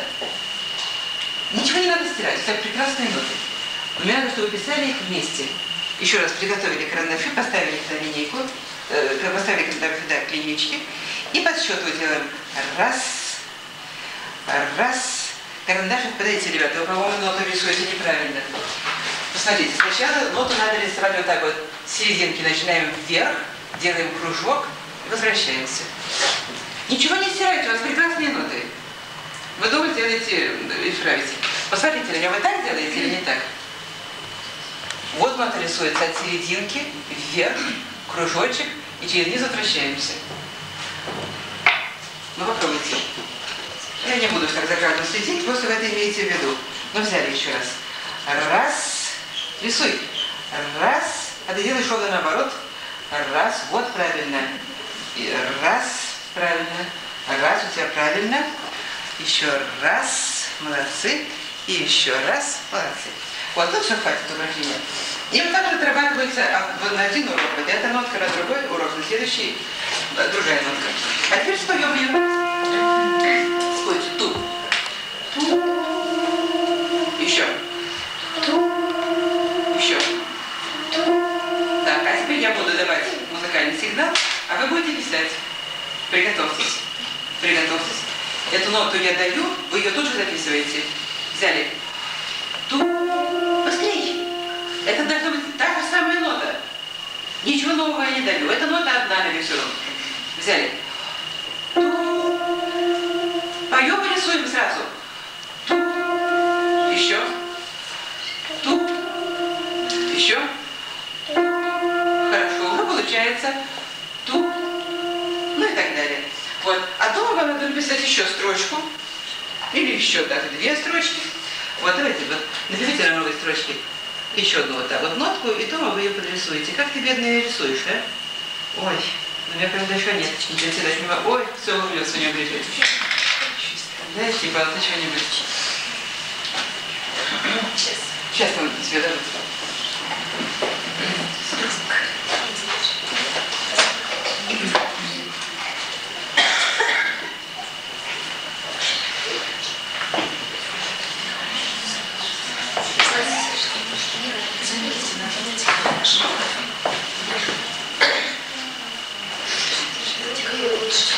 Так, все в порядке, да? Хорошо. Ну, следующий урок. Я буду говорить очень подробно. Я могу так рассказывать из урока в урок в течение целого года. Это мне в конце у нас не будет. Следующий урок опять вспоминается то, что, значит, делалась музыкальная сказка. Вспоминается песенка про кота. Давайте про кота, как в следующий раз будет, следующий урок будет делаться. Значит, сейчас вот многодерный раз был. Так, посмотрите на меня, девочки. Значит, этого кота, допустим, в следующий раз можно рисовать, показывать в воздухе короткие длинные нотки. Вот так. Серый кот у ворот. Вы чувствуете, что какие-то нотки короткие, какие-то нотки длинные. Вот, попробуем нарисовать карандашом в воздухе. Поднимите карандаши и в воздухе напишем. Взяли. Серый кот у ворот.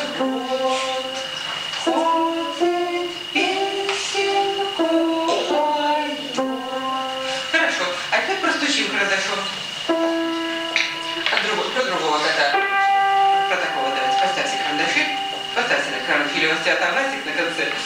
Ну, постучите тем карандашом. Стучим. Да, вместе. А ну-ка, спойте. Взяли.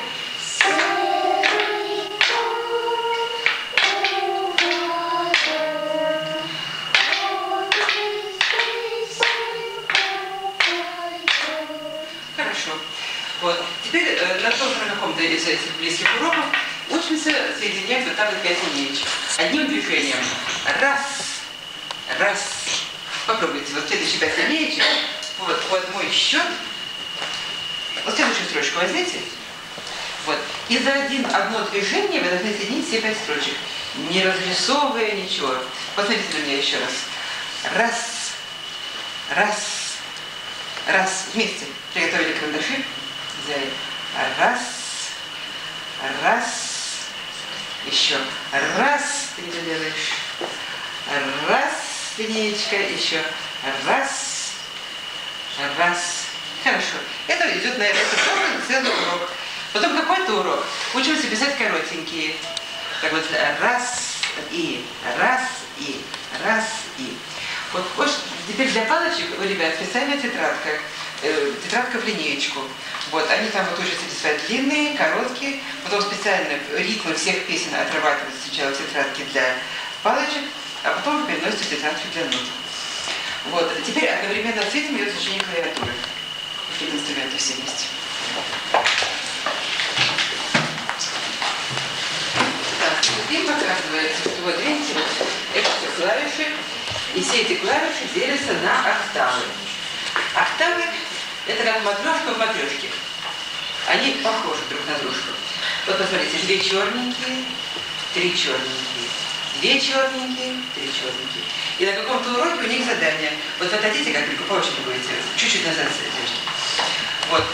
Покажи все группы из 2 черненьких. Вот ты. Так, это правой ручкой здесь, дальше здесь, здесь, здесь, здесь. Хорошо. Ты покажи все группы из 3 черненьких. Раз, раз, раз. Хорошо. Раз, раз, раз. Хорошо. Теперь вы вспоминаете, что около 2 черненьких рядом делится. Ее зовут до. Надо показать это до по всей клавиатуре и спеть. Вот так будет.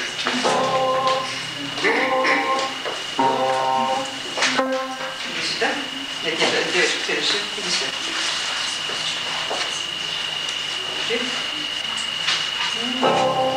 Ой. До. До спой хорошо. Ну, примерно. До. Правой ручкой, правой. Правой. До.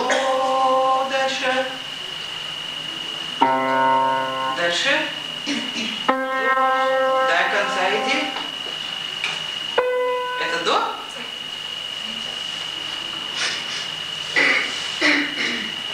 Значит, до около 2 черненьких. До. Ищи дальше, где оно будет. Да-да-да, пой и играй. Погоди, спеть надо правильно. Сыграй ее сначала. До? А ты можешь петь на такой высоте. До. Пой все время на такое до. До. До. Еще раз. Нет, спой вот такое до. Спой его. Еще разок. До. Хорошо. Давай дальше. Дальше. Нет. Ну, в общем, это упражнение специально. Давайте другая девочка другую ноту попробует. В общем, надо уметь петь любую ноту по собственную игру. Давай. Между 2 черненьких нот ре. Пробуй.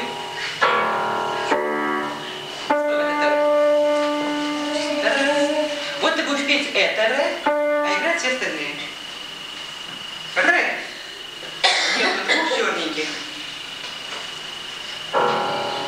Хорошо. Правой ручкой. Дальше. Хорошо. Дальше. Дальше двигайся. Правильно. Хорошо, следующий. Какой ми давай? Ми с правой стороны от двух черных. Возьми там ми сначала. Вот так тебе удобно петь, да? Будешь его петь? Дальше. Дальше.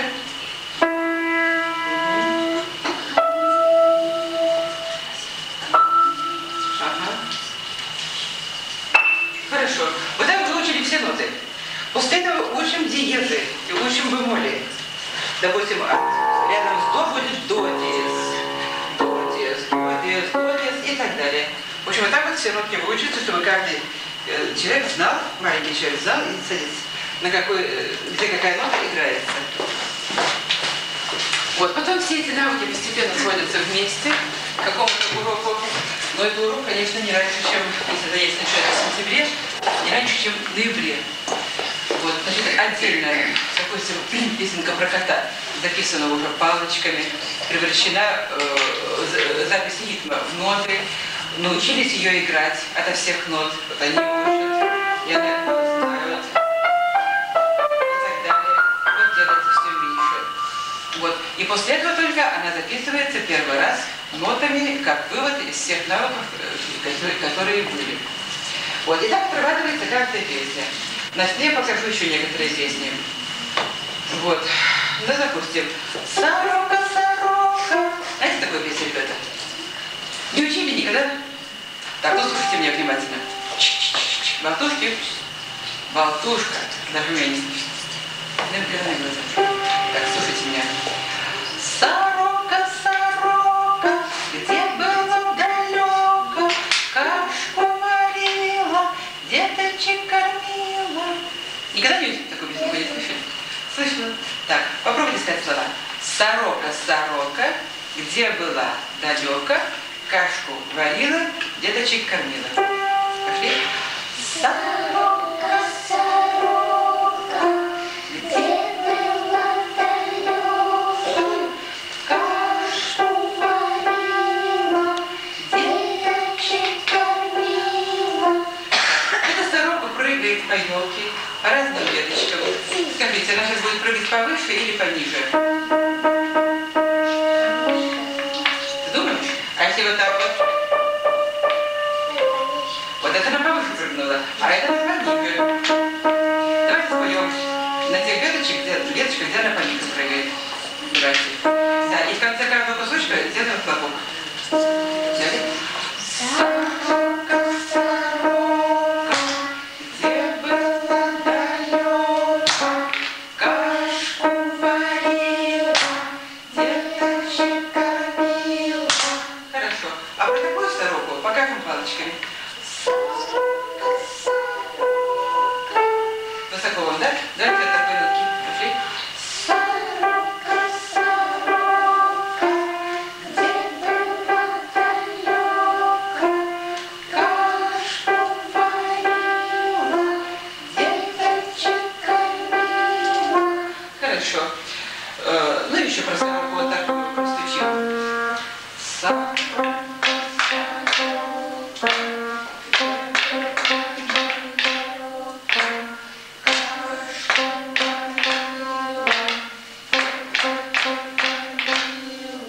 Так, сколько кусочков было? Считали?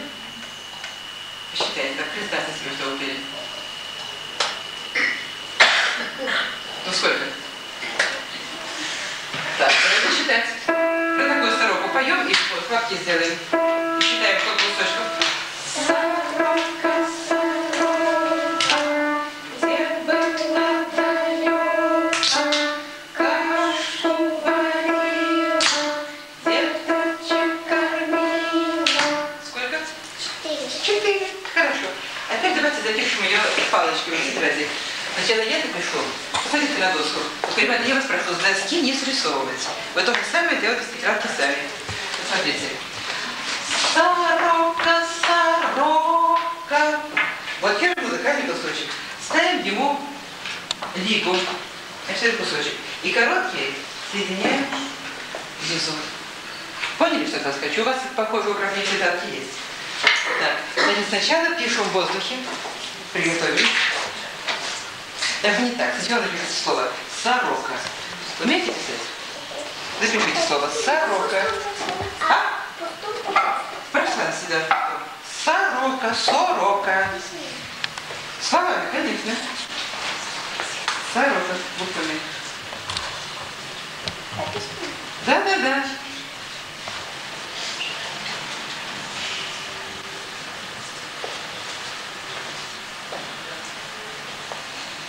Ну, интересно ты пишешь. Только вторая буква О. Сорока. Сорока. У остальных так вторая буква Сорока. Так, хорошо. Теперь приготовились писать в воздухе, ребята. Глаза ко мне. Давайте. Сорока, сорока. Первый кусочек, все. Значит, сколько коротеньких? 4. И потом 2, это длиннее. Приготовились писать тетрадки. Все пишем одновременно, секунду в секунду. Готовы? Пишем. Сорока, сорока. Так, сделайте коротенький. Нет, ребята, вы меня не поняли. Значит, послушайте меня. Вот такая вот дисциплина, когда вам сказали, вот мы делаем только так и не иначе. Если вы к ней не приучитесь сейчас, вы не научитесь играть в ансамбле. Не научитесь, потому что одному хочется начать сейчас, а другому через секунду. А как вы будете играть в 4 руки? Нельзя. И вот поэтому вот в таких случаях надо было просто беспощадно стирать. Дай сюда. Ластика ни у кого нет, ребята? Есть у тебя. Вот. Нельзя так делать. Вот если я вам сказала, пишем в воздухе, мы пишем в воздухе. В тетрадке мы пишем в тетрадке. Я тебе пока сотру, не готовы. У тебя как раз правильно сделано. Чтобы мы еще раз сделали все вместе. Так, ну тебя трогать не будем. Так, и тебя трогать не будем. Так, чей карандаш? Вот у кого не написано, пишем в воздухе. Глаза ко мне. Значит, пишет кто у нас? Ты пишешь и ты. Вот трое. В воздухе. И поем. Сорока, сорока. Поставили линейки, карандаш. И вместе. Ни секунды раньше, ни позже.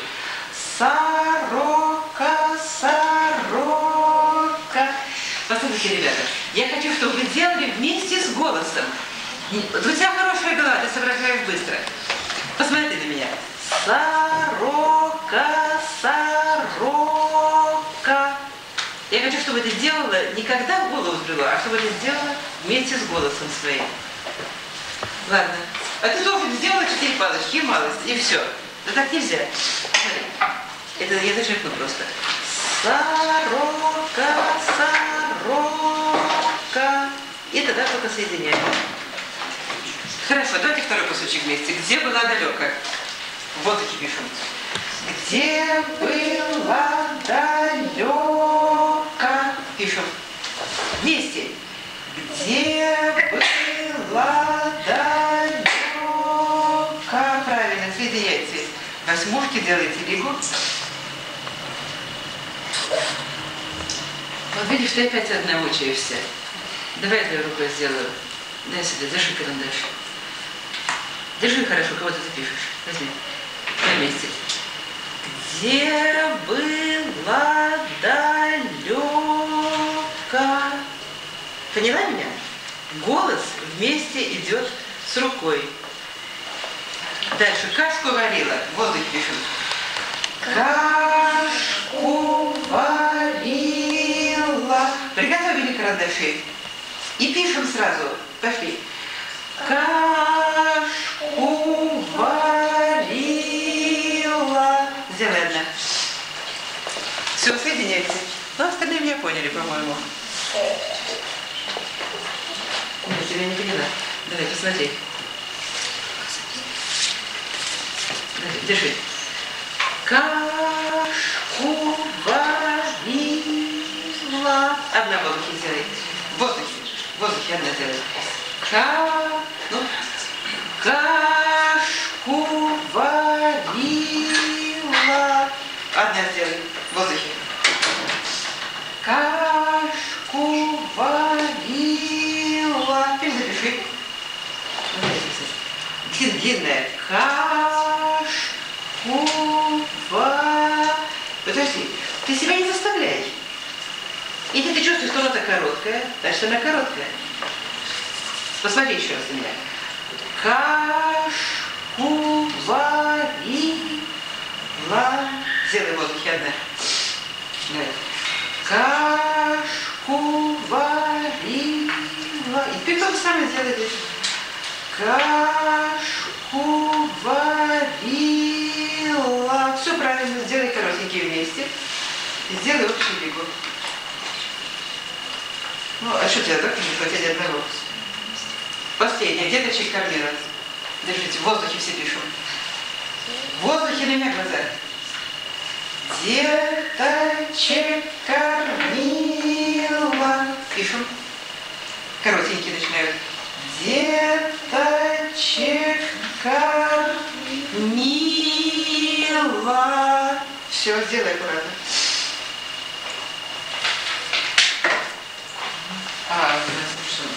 Проблема ластика. Так, хорошо.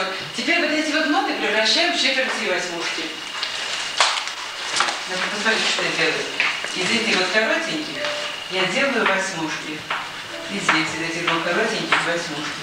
А из четвертей, из длинных я делаю четверти. Ну, в общем, вот так вот все песни переводятся постепенно с восьмушек, с палочек на ноты, а потом это входит в общую запись. Ну, вот, значит, еще какие песни были? Я только отвечу, и на какую песню, какая тема, какую песню. Значит, запись идет сначала, начиная с мелодии до двух звуков, вот этой самой сороки. Потом такая песня: скок, скок, подскок, молодой дроздок. Значит, тоже так 4 кусочка. Да, они показываются на кнопочках. Значит, кнопки рисовались. Вот это вот и есть относительная стермизация, так сказать, в нашем варианте. Значит, скок, скок, поскок, молодой дроздок. Значит, человек должен почувствовать, что здесь дроздок покачался на одной веточке, а потом опять спускается. Вот. Значит, на 4 нотах. После того, как 4 ноты освоены, начиналось изучение мажора и минора на 3 нотах. Закатилось солнышко ясное, наступила ноченька темная. Эта песня во всех вариантах. Она поется, она стучится, фразы показываются, ну, в общем, и так далее, и так далее. Вот. И там к этим кнопочкам пририсовывалась у 3-й кнопки еще снизу, еще один кружочек, в тетрадях он делался цветной. Вот. И ребята уже знали, что какие-то песенки могут звучать в мажоре, какие-то в миноре. Вот. И показывали кнопки те, которые нужны. Так, еще какие песенка про осень. Допустим, такая. Сейчас.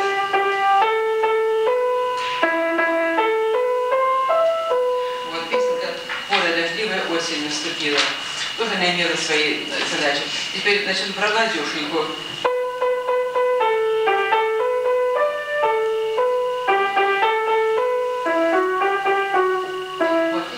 Изучалась для переменного лада. Сначала она началась просто, так сказать, в пении, а потом потихонечку все остальное. Вот. Ну и так далее. Значит, еще раз говорю, что на каждую трудность на каждую свою трудность были свои песни. Вот я, пожалуй, даже могу прямо по этому приложению показать, какие песни были еще. Сейчас. Солнышко, вот такая. Значит, это на скачок. К тому времени, когда начиналось только освоение кварты, более или менее. Вот. Сейчас.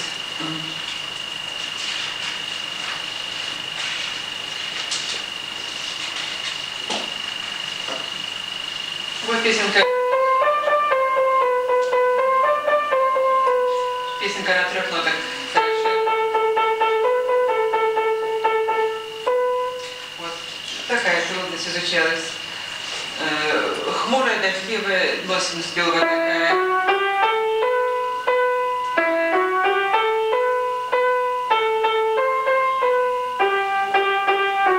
Тоже вводный тон.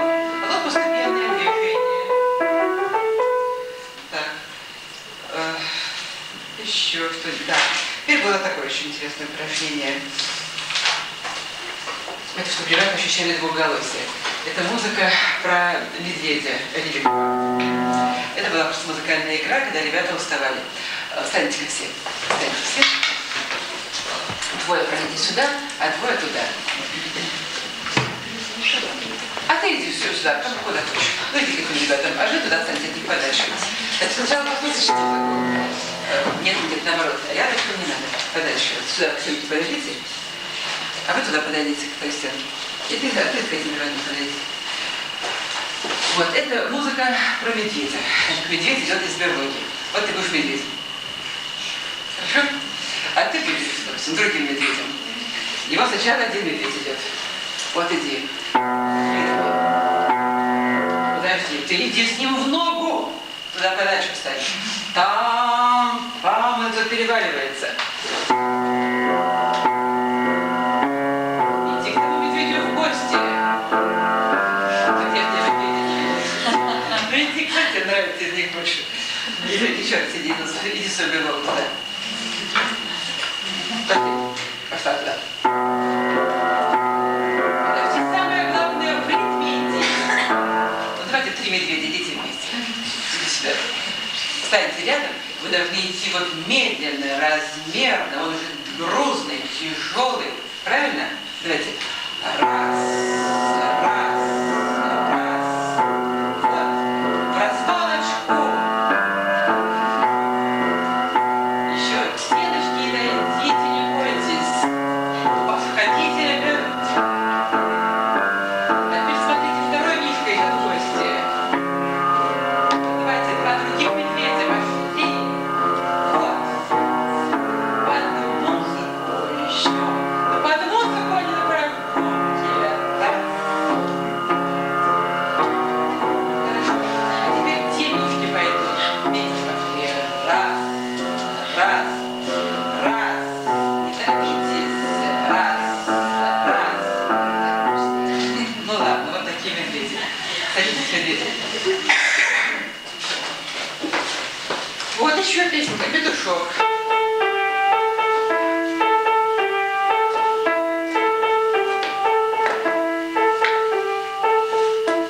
Про воробья, знаете, такая музыка?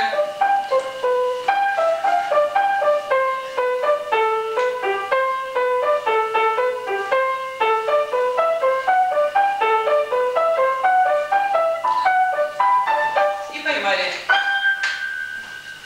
поймали воробья, потеряв место, надо, значит, поймать хвостом его. Так.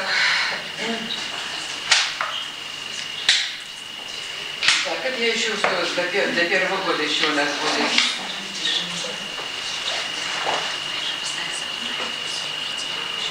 Ну, из таких вот учебников, пожалуй, основные я назвала. Ну вот, теперь, значит, ну, может, тебя расспросить, когда я скажу про более старшие группы. Устали? Можно сказать, да? Я боюсь, что родители их потеряли, потому что родители не предупреждены о них. Все спасибо, медведи.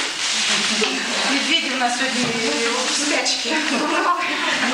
Запоминайте, пожалуйста. Шапочки А оставили. карандашики здесь наши. Шапочки оставили. Ляпа, он еще старается. Я сама не знаю, что переодевала свою сумку. Да, это...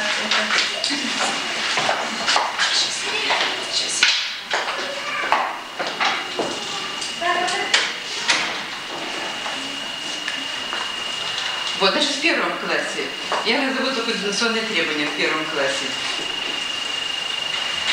Вот, в 1 классе уже была запись диктанта. И уже диктант в 1 классе выделяется самостоятельную форму работы. Вот, и в 1 классе уже в начале, ну, в общем, в 1 классе уже проходятся тональности как таковые. Не только так вот интуитивно, как в подготовительном, вот, а тональности как таковые. И вплоть до, ну, до 2 знаков, по-моему. Они уже пройдены. Так, а теперь упражнение такое. Уметь перестроить мелодию из мажора в минор, из минора в мажор. Значит, минор изначально сначала на 3 нотах. Вот я вам как-то показала песенку «Закатило солнышко ясное, наступила ноченька темная». Потом также 5 нот. Вот, там тоже свои слова. Вот, потом постепенно выбирается минор натуральный, чтобы там было 6 нот сначала, а потом на натуральный и на 7 нотах. Это подбираются специальные песни. Вот, а потом это специально сочиненное упражнение, когда можно перестраивать мажор на минор.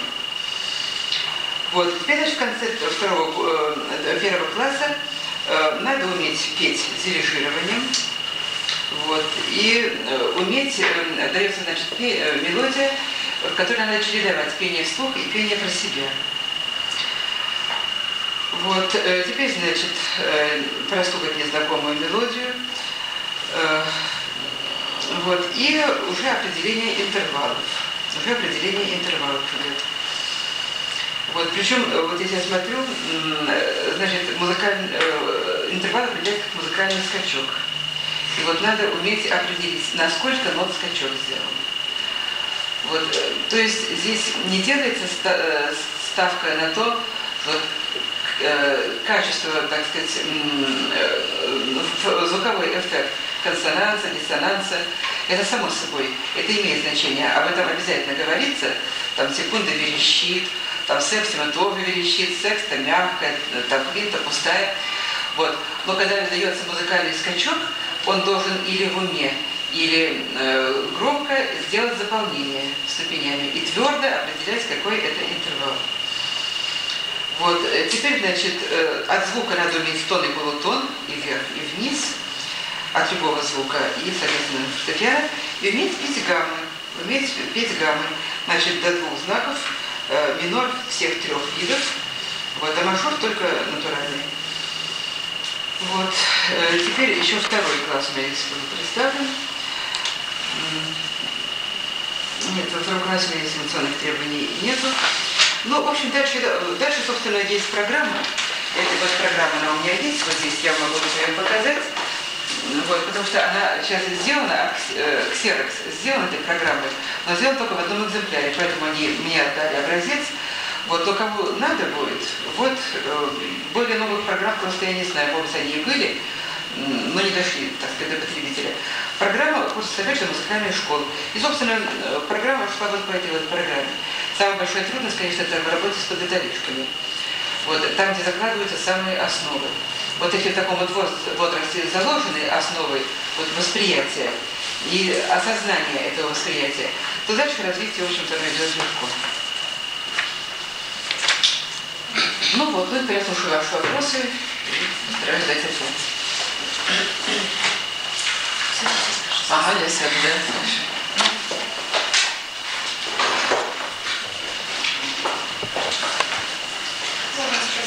Ага. Скажите, пожалуйста, а как часто в неделю вы проводите уроки? А у них были занятия 2 раза в неделю. У них 2 раза в неделю были, ну, в общем, примерно по астрономическому часу. По часу? Да, ну это считалось 1,5 академических. 1,5 академических, это было 2 раза в неделю. Вот это лишь. А в 1-м классе там уже по-другому, там раз в неделю, по-моему.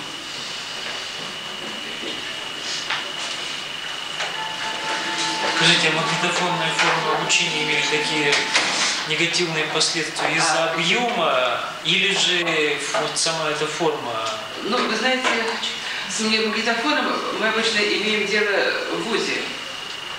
В ВУЗе. Там магнитофон, конечно, нужен, когда идет речь о диктантах в исполнении на разных музыкальных инструментах. Там без магнитофона не обойтись. Вот. Но это технически часто оказывается очень сложным, поскольку, ну, в общем, деньги. Со своим магнитофоном ходить — это целая история, а чтобы вам звукозаписи дали, это им тоже поклониться надо, полурока попросишь. Нет, я имею в виду... И говорите в идеальном случае. Вы приводили пример, тут военная академия, где обучали. Так, что здесь магнитофон, так сказать, это средство. Здесь самое главное было учить во сне. Вот такая вот негативная реакция была на все это, вы говорите, потом да, они кончили... Из-за большого объема информации, которую в них вкладывали, или же вот из-за самой формы? Принципа, это я не могу вам сказать. Я только знаю, что обучение было, так сказать, печально окончилось. Это официально. Но результат это был. Результат был печальный. Нет. Сначала он был хорош. Вы знаете, может быть, это было просто переутомление. Наверное. Это может быть, вполне. Я просто об этом никогда не думала, поскольку никогда не собиралась ни сама, ни своих учеников. Может быть, это было просто переутомление. Просто нужно было отрегулировать вот... количество информации. Конечно. Может быть. Зурана, скажите, пожалуйста, вот эта книга «Запорожецкий педагог», она когда вышла, она появится? Она не появится, вы знаете, она вышла в 1986 году, Я могу только вот в своем личном присутствии, да, что при мне сделали ксерокс. Это я могу, мне руки никому не надо, у меня больше нет.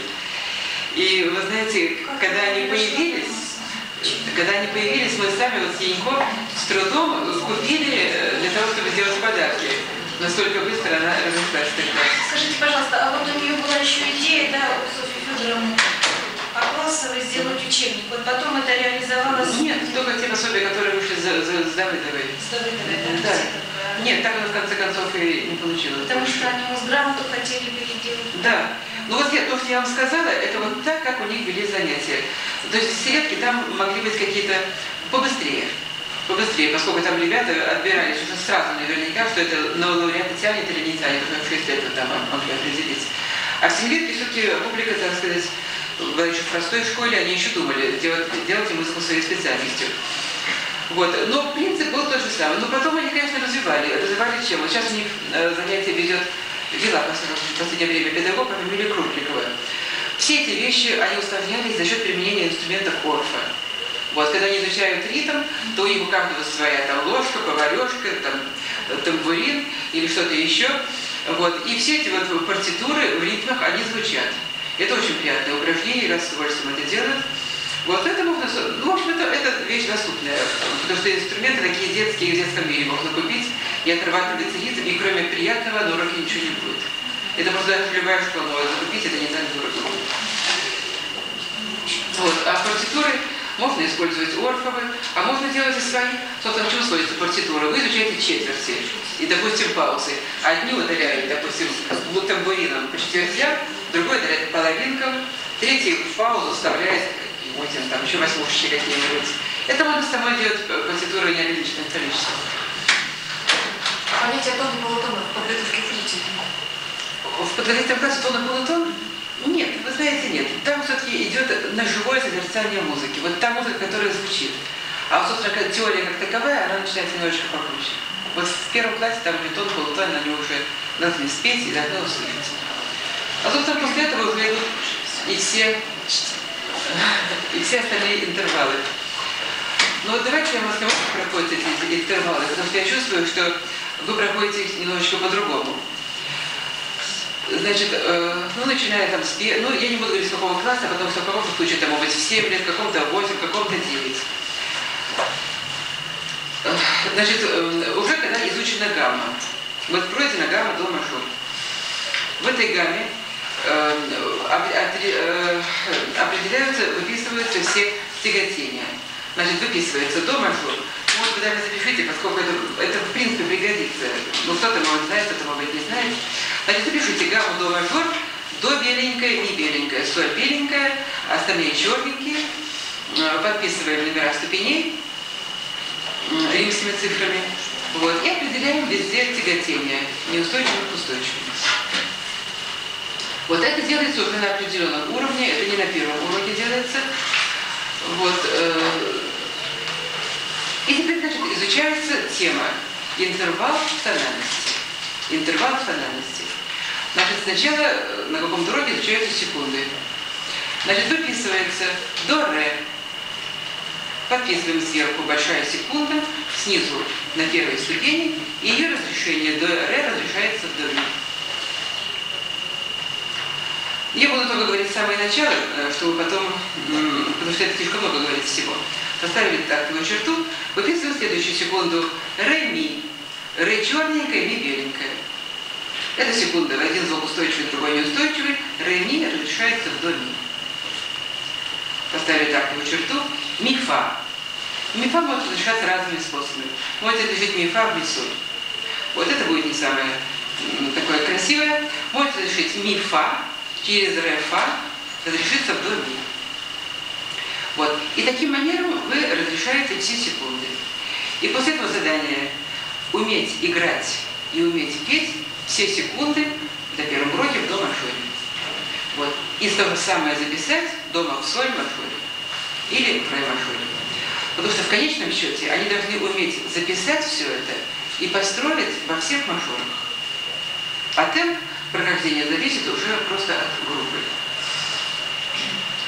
Вот, значит, вы прошли секунды.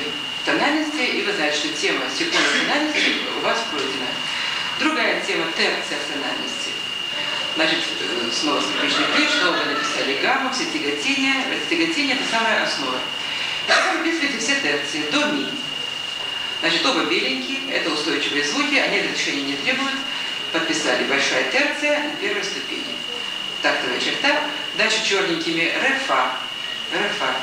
Малая терция на второй ступени, оба звука неустойчивы. Ре-фа разрешается в до ми. Дальше ми-соль. Оба звука беленькие, оба звука устойчивы, разрешения не требуют. Тактовая черта. Дальше фа-ля. Оба черненькие, оба неустойчивые, разрешаются в ми-соль. Подписываем большая терция на четвертой ступени, разрешается в малую терцию на третьей. И прошли таки благополучно все терции. Вот. Кварты так подробно не принято проходить, хотя можно. Там надо просто, чтобы были красивые разрешения. Вот. Среди кварта особое внимание к увеличенной кварте. Вот это вот фа, си, ми, до надо очень хорошо знать. Потом квинты. Квинты тоже особенно не принято разрешать, хотя это возможно. Вот, особое внимание к уменьшенной квинте си-фа, разрешаем ее в до ми. Вот после того, как это пройдено, все остальные интервалы вы проходите как обращение. Вот вы вспоминаете на каком-то уроке, что вот вы проходили секунды. А теперь всем этим секундам мы делаем обращение. До-ре обращается в ре-до. И разрешаем в до-до. Вот. Дальше секунда ре-ми обращается в ми-ре. Ми устойчивый звук на месте, а ре разрешается в до. И вот так же все септимы вы отрабатываете. Ну, может быть, не все так в тональности, но когда уже на этом уровне ребята дошли, уже они начинают ориентироваться в тональности. Или выборочно сделать тональности с двумя знаками, или с 6, допустим. После этого делаете терции, обращаете их в сексы. Вот, и проходите во всех тональностях. И вы здесь сразу убиваете несколько зайцев. Во-первых, они знают знаки в тональностях. Во-вторых, они знают все интервалы в тональностях. Они чувствуют устойчивость и неустойчивость, вот, и умеют разрешать. Вот, значит, когда у вас тема интервал в тональности отработана, вы проходите обратную тему. Определение тональности данного интервала. Это специальная тема, тоже очень большая. Определение тональности данного интервала. Значит, существует несколько способов определения тональности данного интервала. Значит, первый способ, назовем так его, по квинтовому кругу. Но в скобках напишите, можно ориентироваться и на те ступени, на которых встречается данный интервал. Тональности вы получаете те же самые. Натуральный мажор и натуральный минор вы получаете ровно те же самые. Ну, возьмем для примера до ми. Значит, делайте скрипичный ключ, напишите до ми, и будем определять сначала по квинтовому кругу. Значит, смотрим в до мажоре. Этот интервал есть. И в ля миноре он тоже есть, и разрешения он не требует. Идем в сторону диезов. Там будет первая тональность соль мажор, 1 фа диез. Да? Интервал встречается. До ми в соль мажоре разрешается в си ре. Раз соль мажор, значит и ми минор. До ми в ми миноре разрешится в си ми. Выяснили. Дальше 2 диеза, ре мажор, там будет до диез. И этот интервал уже не встречается. Идем в сторону бемоли, фа мажор, си бемоль. Интервал встречается. Значит, до ми разрешаем в до фа. Раз был фа мажор, значит будет ре минор. До ми через до диез ми разрешим в ре ре. Так, дальше 2 бемоля, си бемоль мажор. Ми превращается в ми бемоль, и в сторону бемоля можно уже не идти. Значит, мы нашли сейчас по квинтовому кругу. Рассуждение может быть другим. Большая терция мажор встречается на первой, четвертой и пятой ступени. Значит, до ми на первой, до мажор, следовательно, ля минор. На четвертой соль мажор, значит, ми минор. И на пятой фа мажор, значит, и ре минор. Тональность получаем те же самые. Вот, и, значит, вот таким вот путем вы можете определять тональность любого интервала. Совершенно секунда, кварта, септима, все что угодно. Это первый путь. Вы получаете диатонику. Натуральный мажор и натуральный минор. Теперь второй способ. Второй способ – это определение в гармонических ладах. Определение в гармонических ладах. Вот, значит, правила здесь такие. Значит, если интервал малый, то его нижний звук принимается за седьмую повышенную минора гармонического, а верхний за шестую пониженную мажора гармонического. Если интервал большой, то его верхний звук принимается за седьмую повышенную минора, а нижний за шестую пониженную мажора гармонического. Вот. Значит, таким путем определяются тональности терций и секст. Вот на это ориентируйтесь. Если вы будете определять таким вот способом секунды и септимы, вы можете получить мелодический мажор и мелодический минор, и здесь закапываться не надо.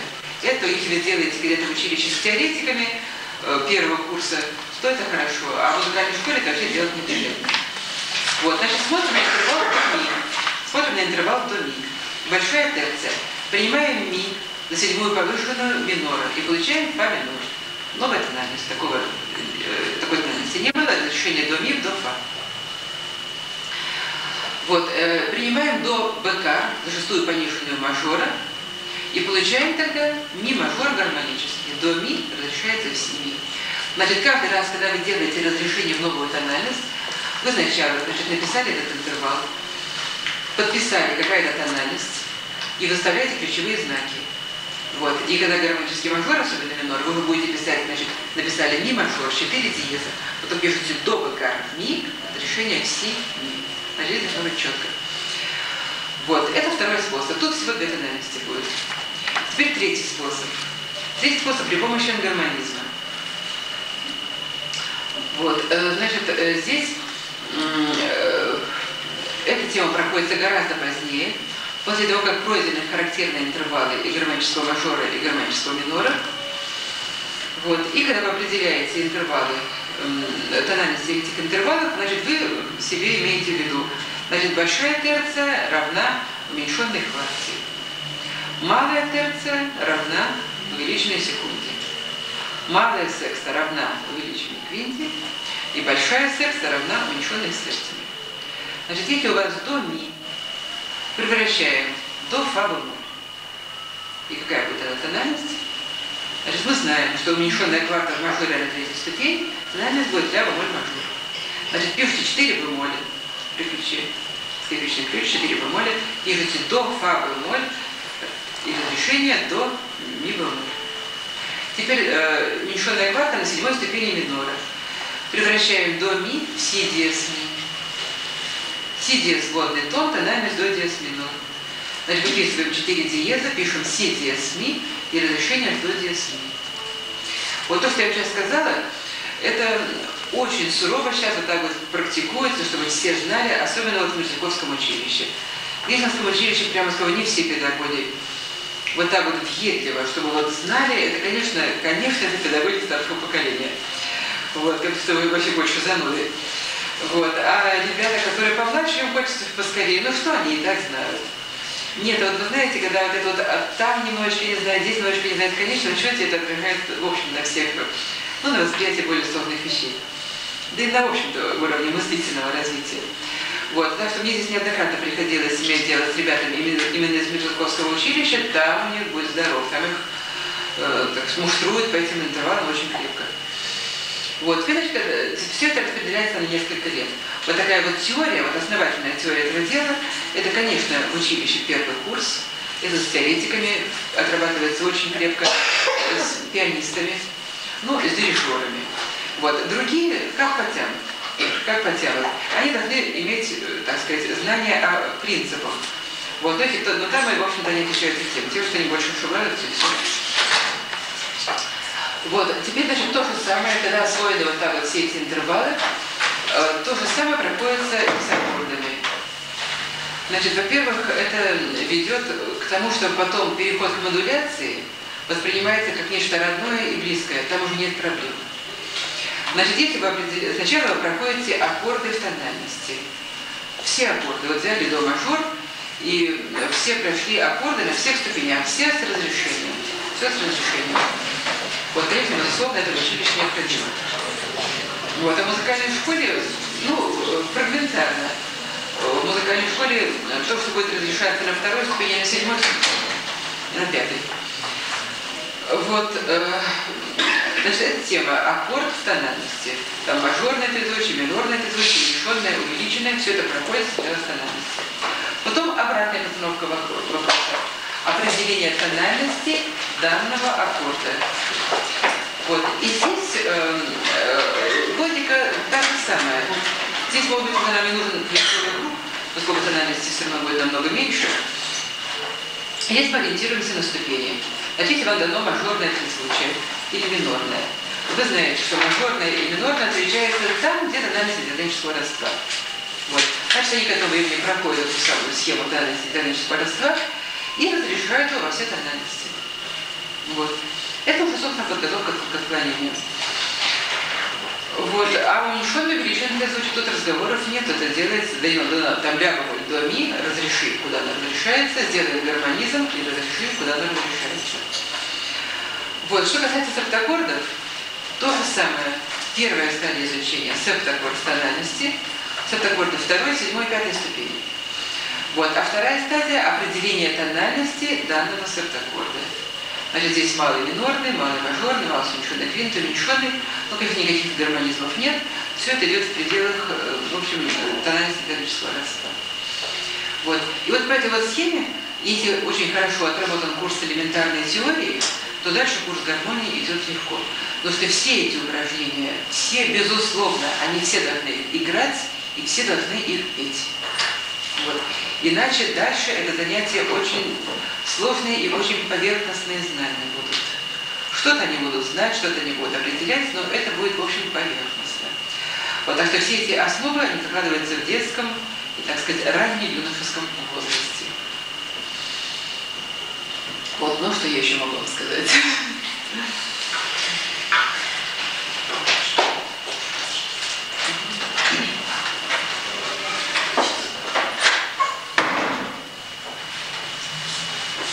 Ну, вот, если говорить о самих занятиях по сольфеджио и по гармонии в училище, то когда вы в училище больше или музыкальную школу? Школа. Училище у нас будет еще особый разговор, да? Ну, значит, я в училище ничего говорить не буду. Вот, ну, окончание музыкальной школы, подготовка к первому курсу училища, это, значит, диктант с несложным грамматизмом, конечно. Вот, самые трудные диктанты, конечно, пишут пианисты. Размеры диктанта, там около 10 тактов. Да, вот что я могу сказать еще в отношении работы над диктантом. Значит, и вообще по поводу работы. На сольфеджио не должно быть тишины.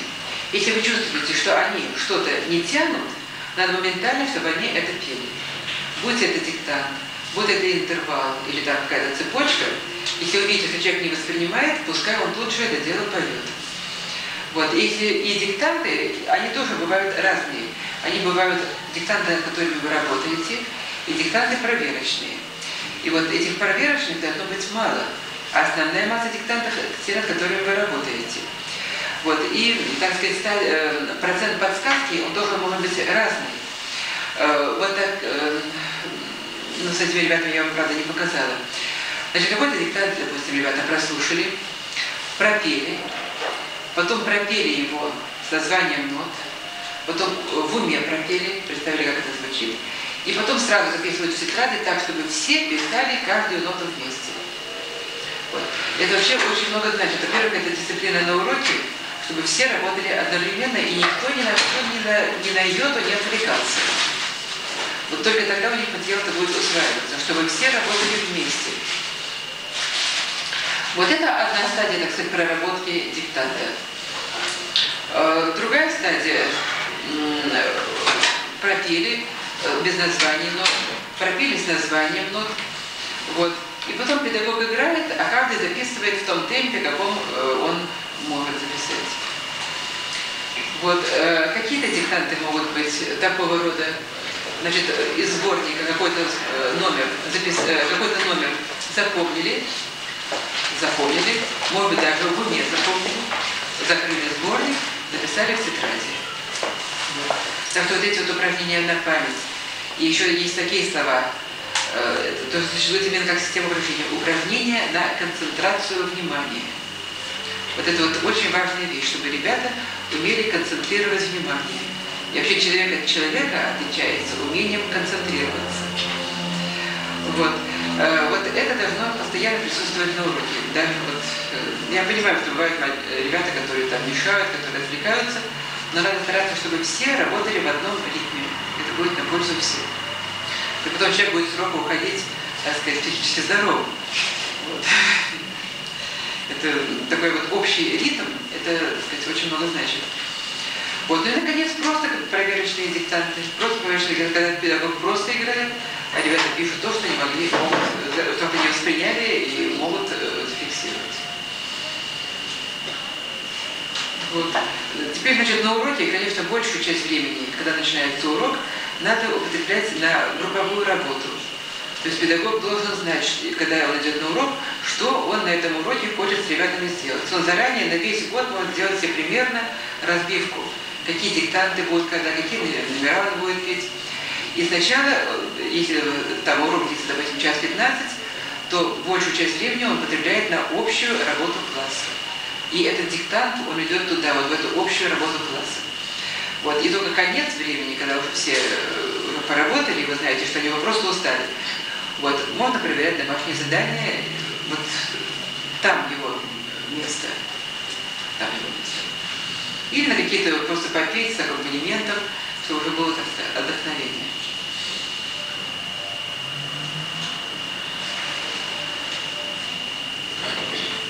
Ну вот, ну что еще? Ну в самом последнем, в 7 классе, конечно, можно делать упражнения на аккомпанемент. Есть такой очень хороший сборник «Халабузарь», Алина Викторовна, и кто-то еще. Калугина Байбл-Стрит. Да, вместе, там 2 соавтора. Там очень много хороших мелодий, в которых указан аккомпанемент. Это в 7 классе вполне годится. Это хороший сборник. Вот, до 7 класса его можно рекомендовать. А там уже сборники обычные, Колмаков, Фридкин, Ладухин. Это все как было, так оно остается.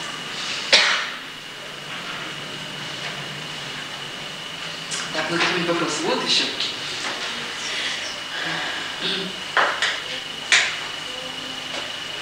Скажите, пожалуйста, вы возражаете против относительной системы? Да, вы знаете, я могу сказать, почему я возражаю. Я этой системой сейчас занялась в момент ее возникновения. Она же возникла в XI веке нашей эры. Она возникла, когда еще люди нот не нашли. А когда уже они ее нашли, ну, люди научились писать ноты, и когда они нашли камертон, когда они научились определять, сколько, так сказать, частота колебаний того или иного звука, отошли они от нее. Вот. И сейчас нет смысла ее возрождать. Она должна обязательно быть на очень раннем уровне. Вот в виде этих кнопочек, палочек, на раннем уровне развития человека. Вот. Но даже те же венгры, которые ее активно пропагандировали вот, в период венгерских событий, как свою национальную специфику, хотя это специфика итальянская. Вот. Даже они ее применяли только на раннем этапе с ребятами, что потом, ты хочешь не хочешь, ты отходишь от пентатоники, от диатоники, переходишь на хроматическую гамму, а там это совершенно ни к чему. Да вот что сказал, когда и было время, когда хотели этой национальной системе придать национальный характер, в том числе и русский. Вот. Так вот Виктор Сергеевич Попов когда-то называл, значит, вместо тоники будем петь дно. Дно, ну попробуй спеть, спой. Потом сверху, это 2-я ступень, снизу, 7-я ступень. Ну это просто ни к чему это, ни к чему. Гораздо легче и приятнее воспитывать у ребят абсолютный слух. Вот. А это достигается только тем, что внимание к их памяти. Вот они должны вот, то, что они вот спели какой-то анализ, прямо вот отойдите, секунду подождите, вот повторите то, что мы сейчас только что пели. И спорят о той же самой высоте. Ну, вот. Конечно, это трудно, но основная масса абсолютного слуха, она у скрипачей и у хоровиков. Скрипач, потому что он постоянно думает об интонации, вот, а хоровик без конца поет, вот там этот слух формируется. Все-таки потому что все-таки можно это сделать. Ну, и, конечно, наличие желания, вот, концентрации внимания. Вот, но тем не менее нет смысла отказываться, так сказать, полностью. Даже вот я больше что скажу, вот когда много упражнений в до мажоре у Ладухина, там, у Климова, у других авторов, Это было для того, чтобы ученик долгое время пел до мажоре и привык к его высоте. Это была тоже методическая установка. Это не от того, что он не знал, как лучше подойти к соль мажору, а от того, что он считал, что чем человек дольше пойдет до мажоре, тем он лучше запоминает тональность. Ивановна, вот относительная солемизация,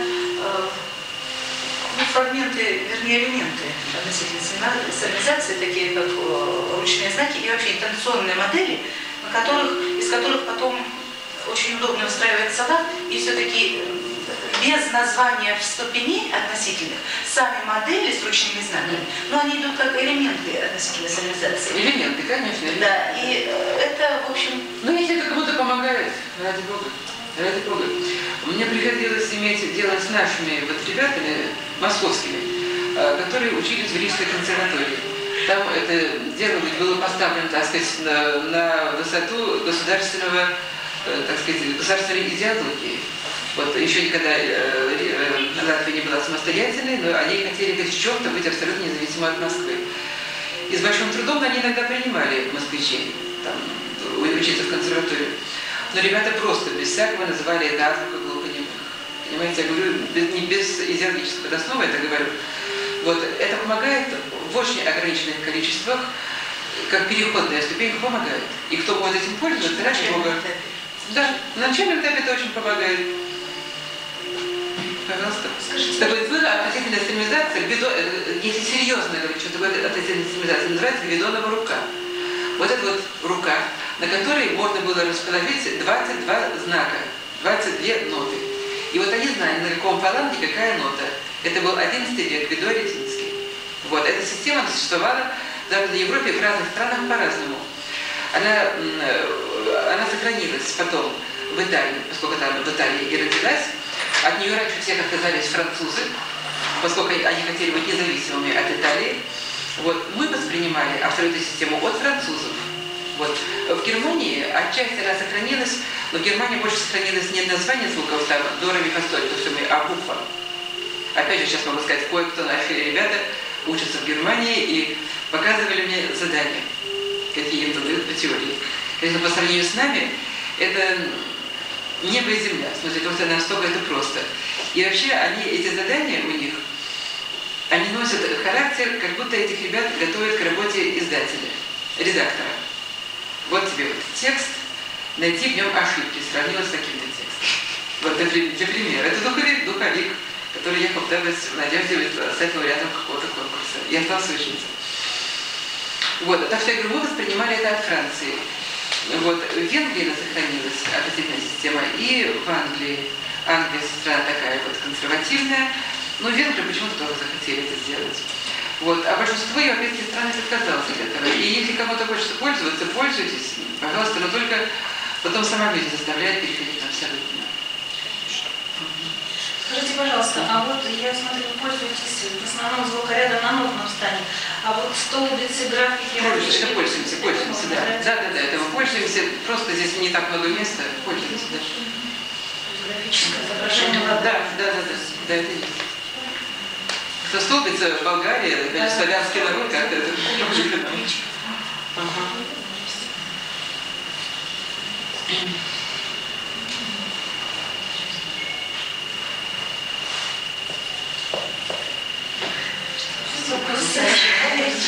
Ну, в конце концов, мы с вами не прощаемся, еще мы здесь будем до субботы. Эти вот какие-то вопросы, вы просто скажете, и все. Спасибо за это.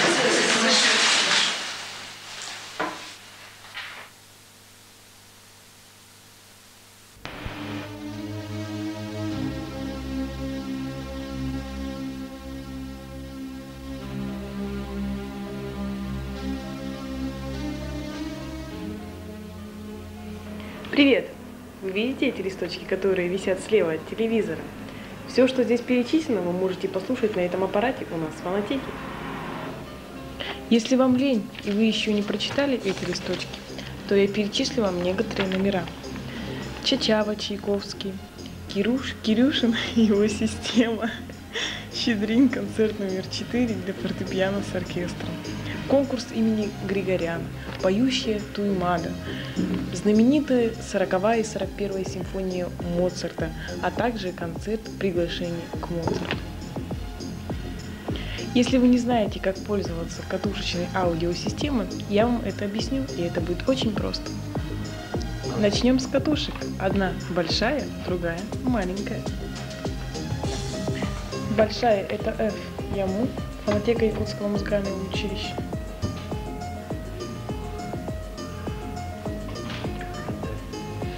А маленькая – F-МУ. Почувствуйте разницу. Итак, нас заинтересовала 40-я симфония Моцарта. Ищем индекс. F-МУ 005. Значит, что катушка маленькая. Вот он индекс. Распечатываем и читаем. Моцарт. 40-я симфония. Белый раккорд, вторая дорожка. Что такое белый раккорд, спросите вы? Вот он. Это белая ленточка, которая помогает определять нужную нам сторону. Следовательно, красный раккорд – это будет уже противоположная сторона. Вот он внутри, тут его чуть-чуть видно. А теперь мы приступим непосредственно к работе с аппаратом. Берем катушку и ставим ее на подкатушечник.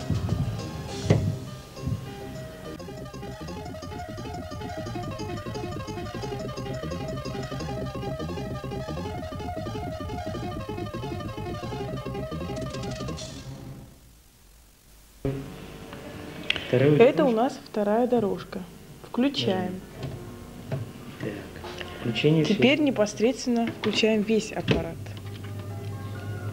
И, наконец, самый ответственный момент – пуск.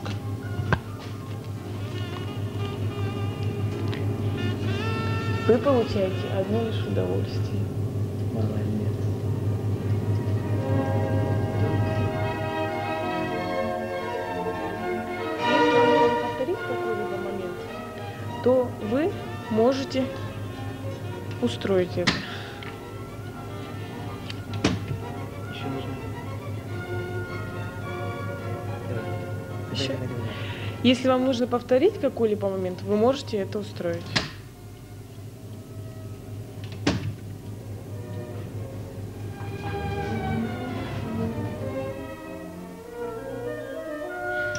Для особо непонятных.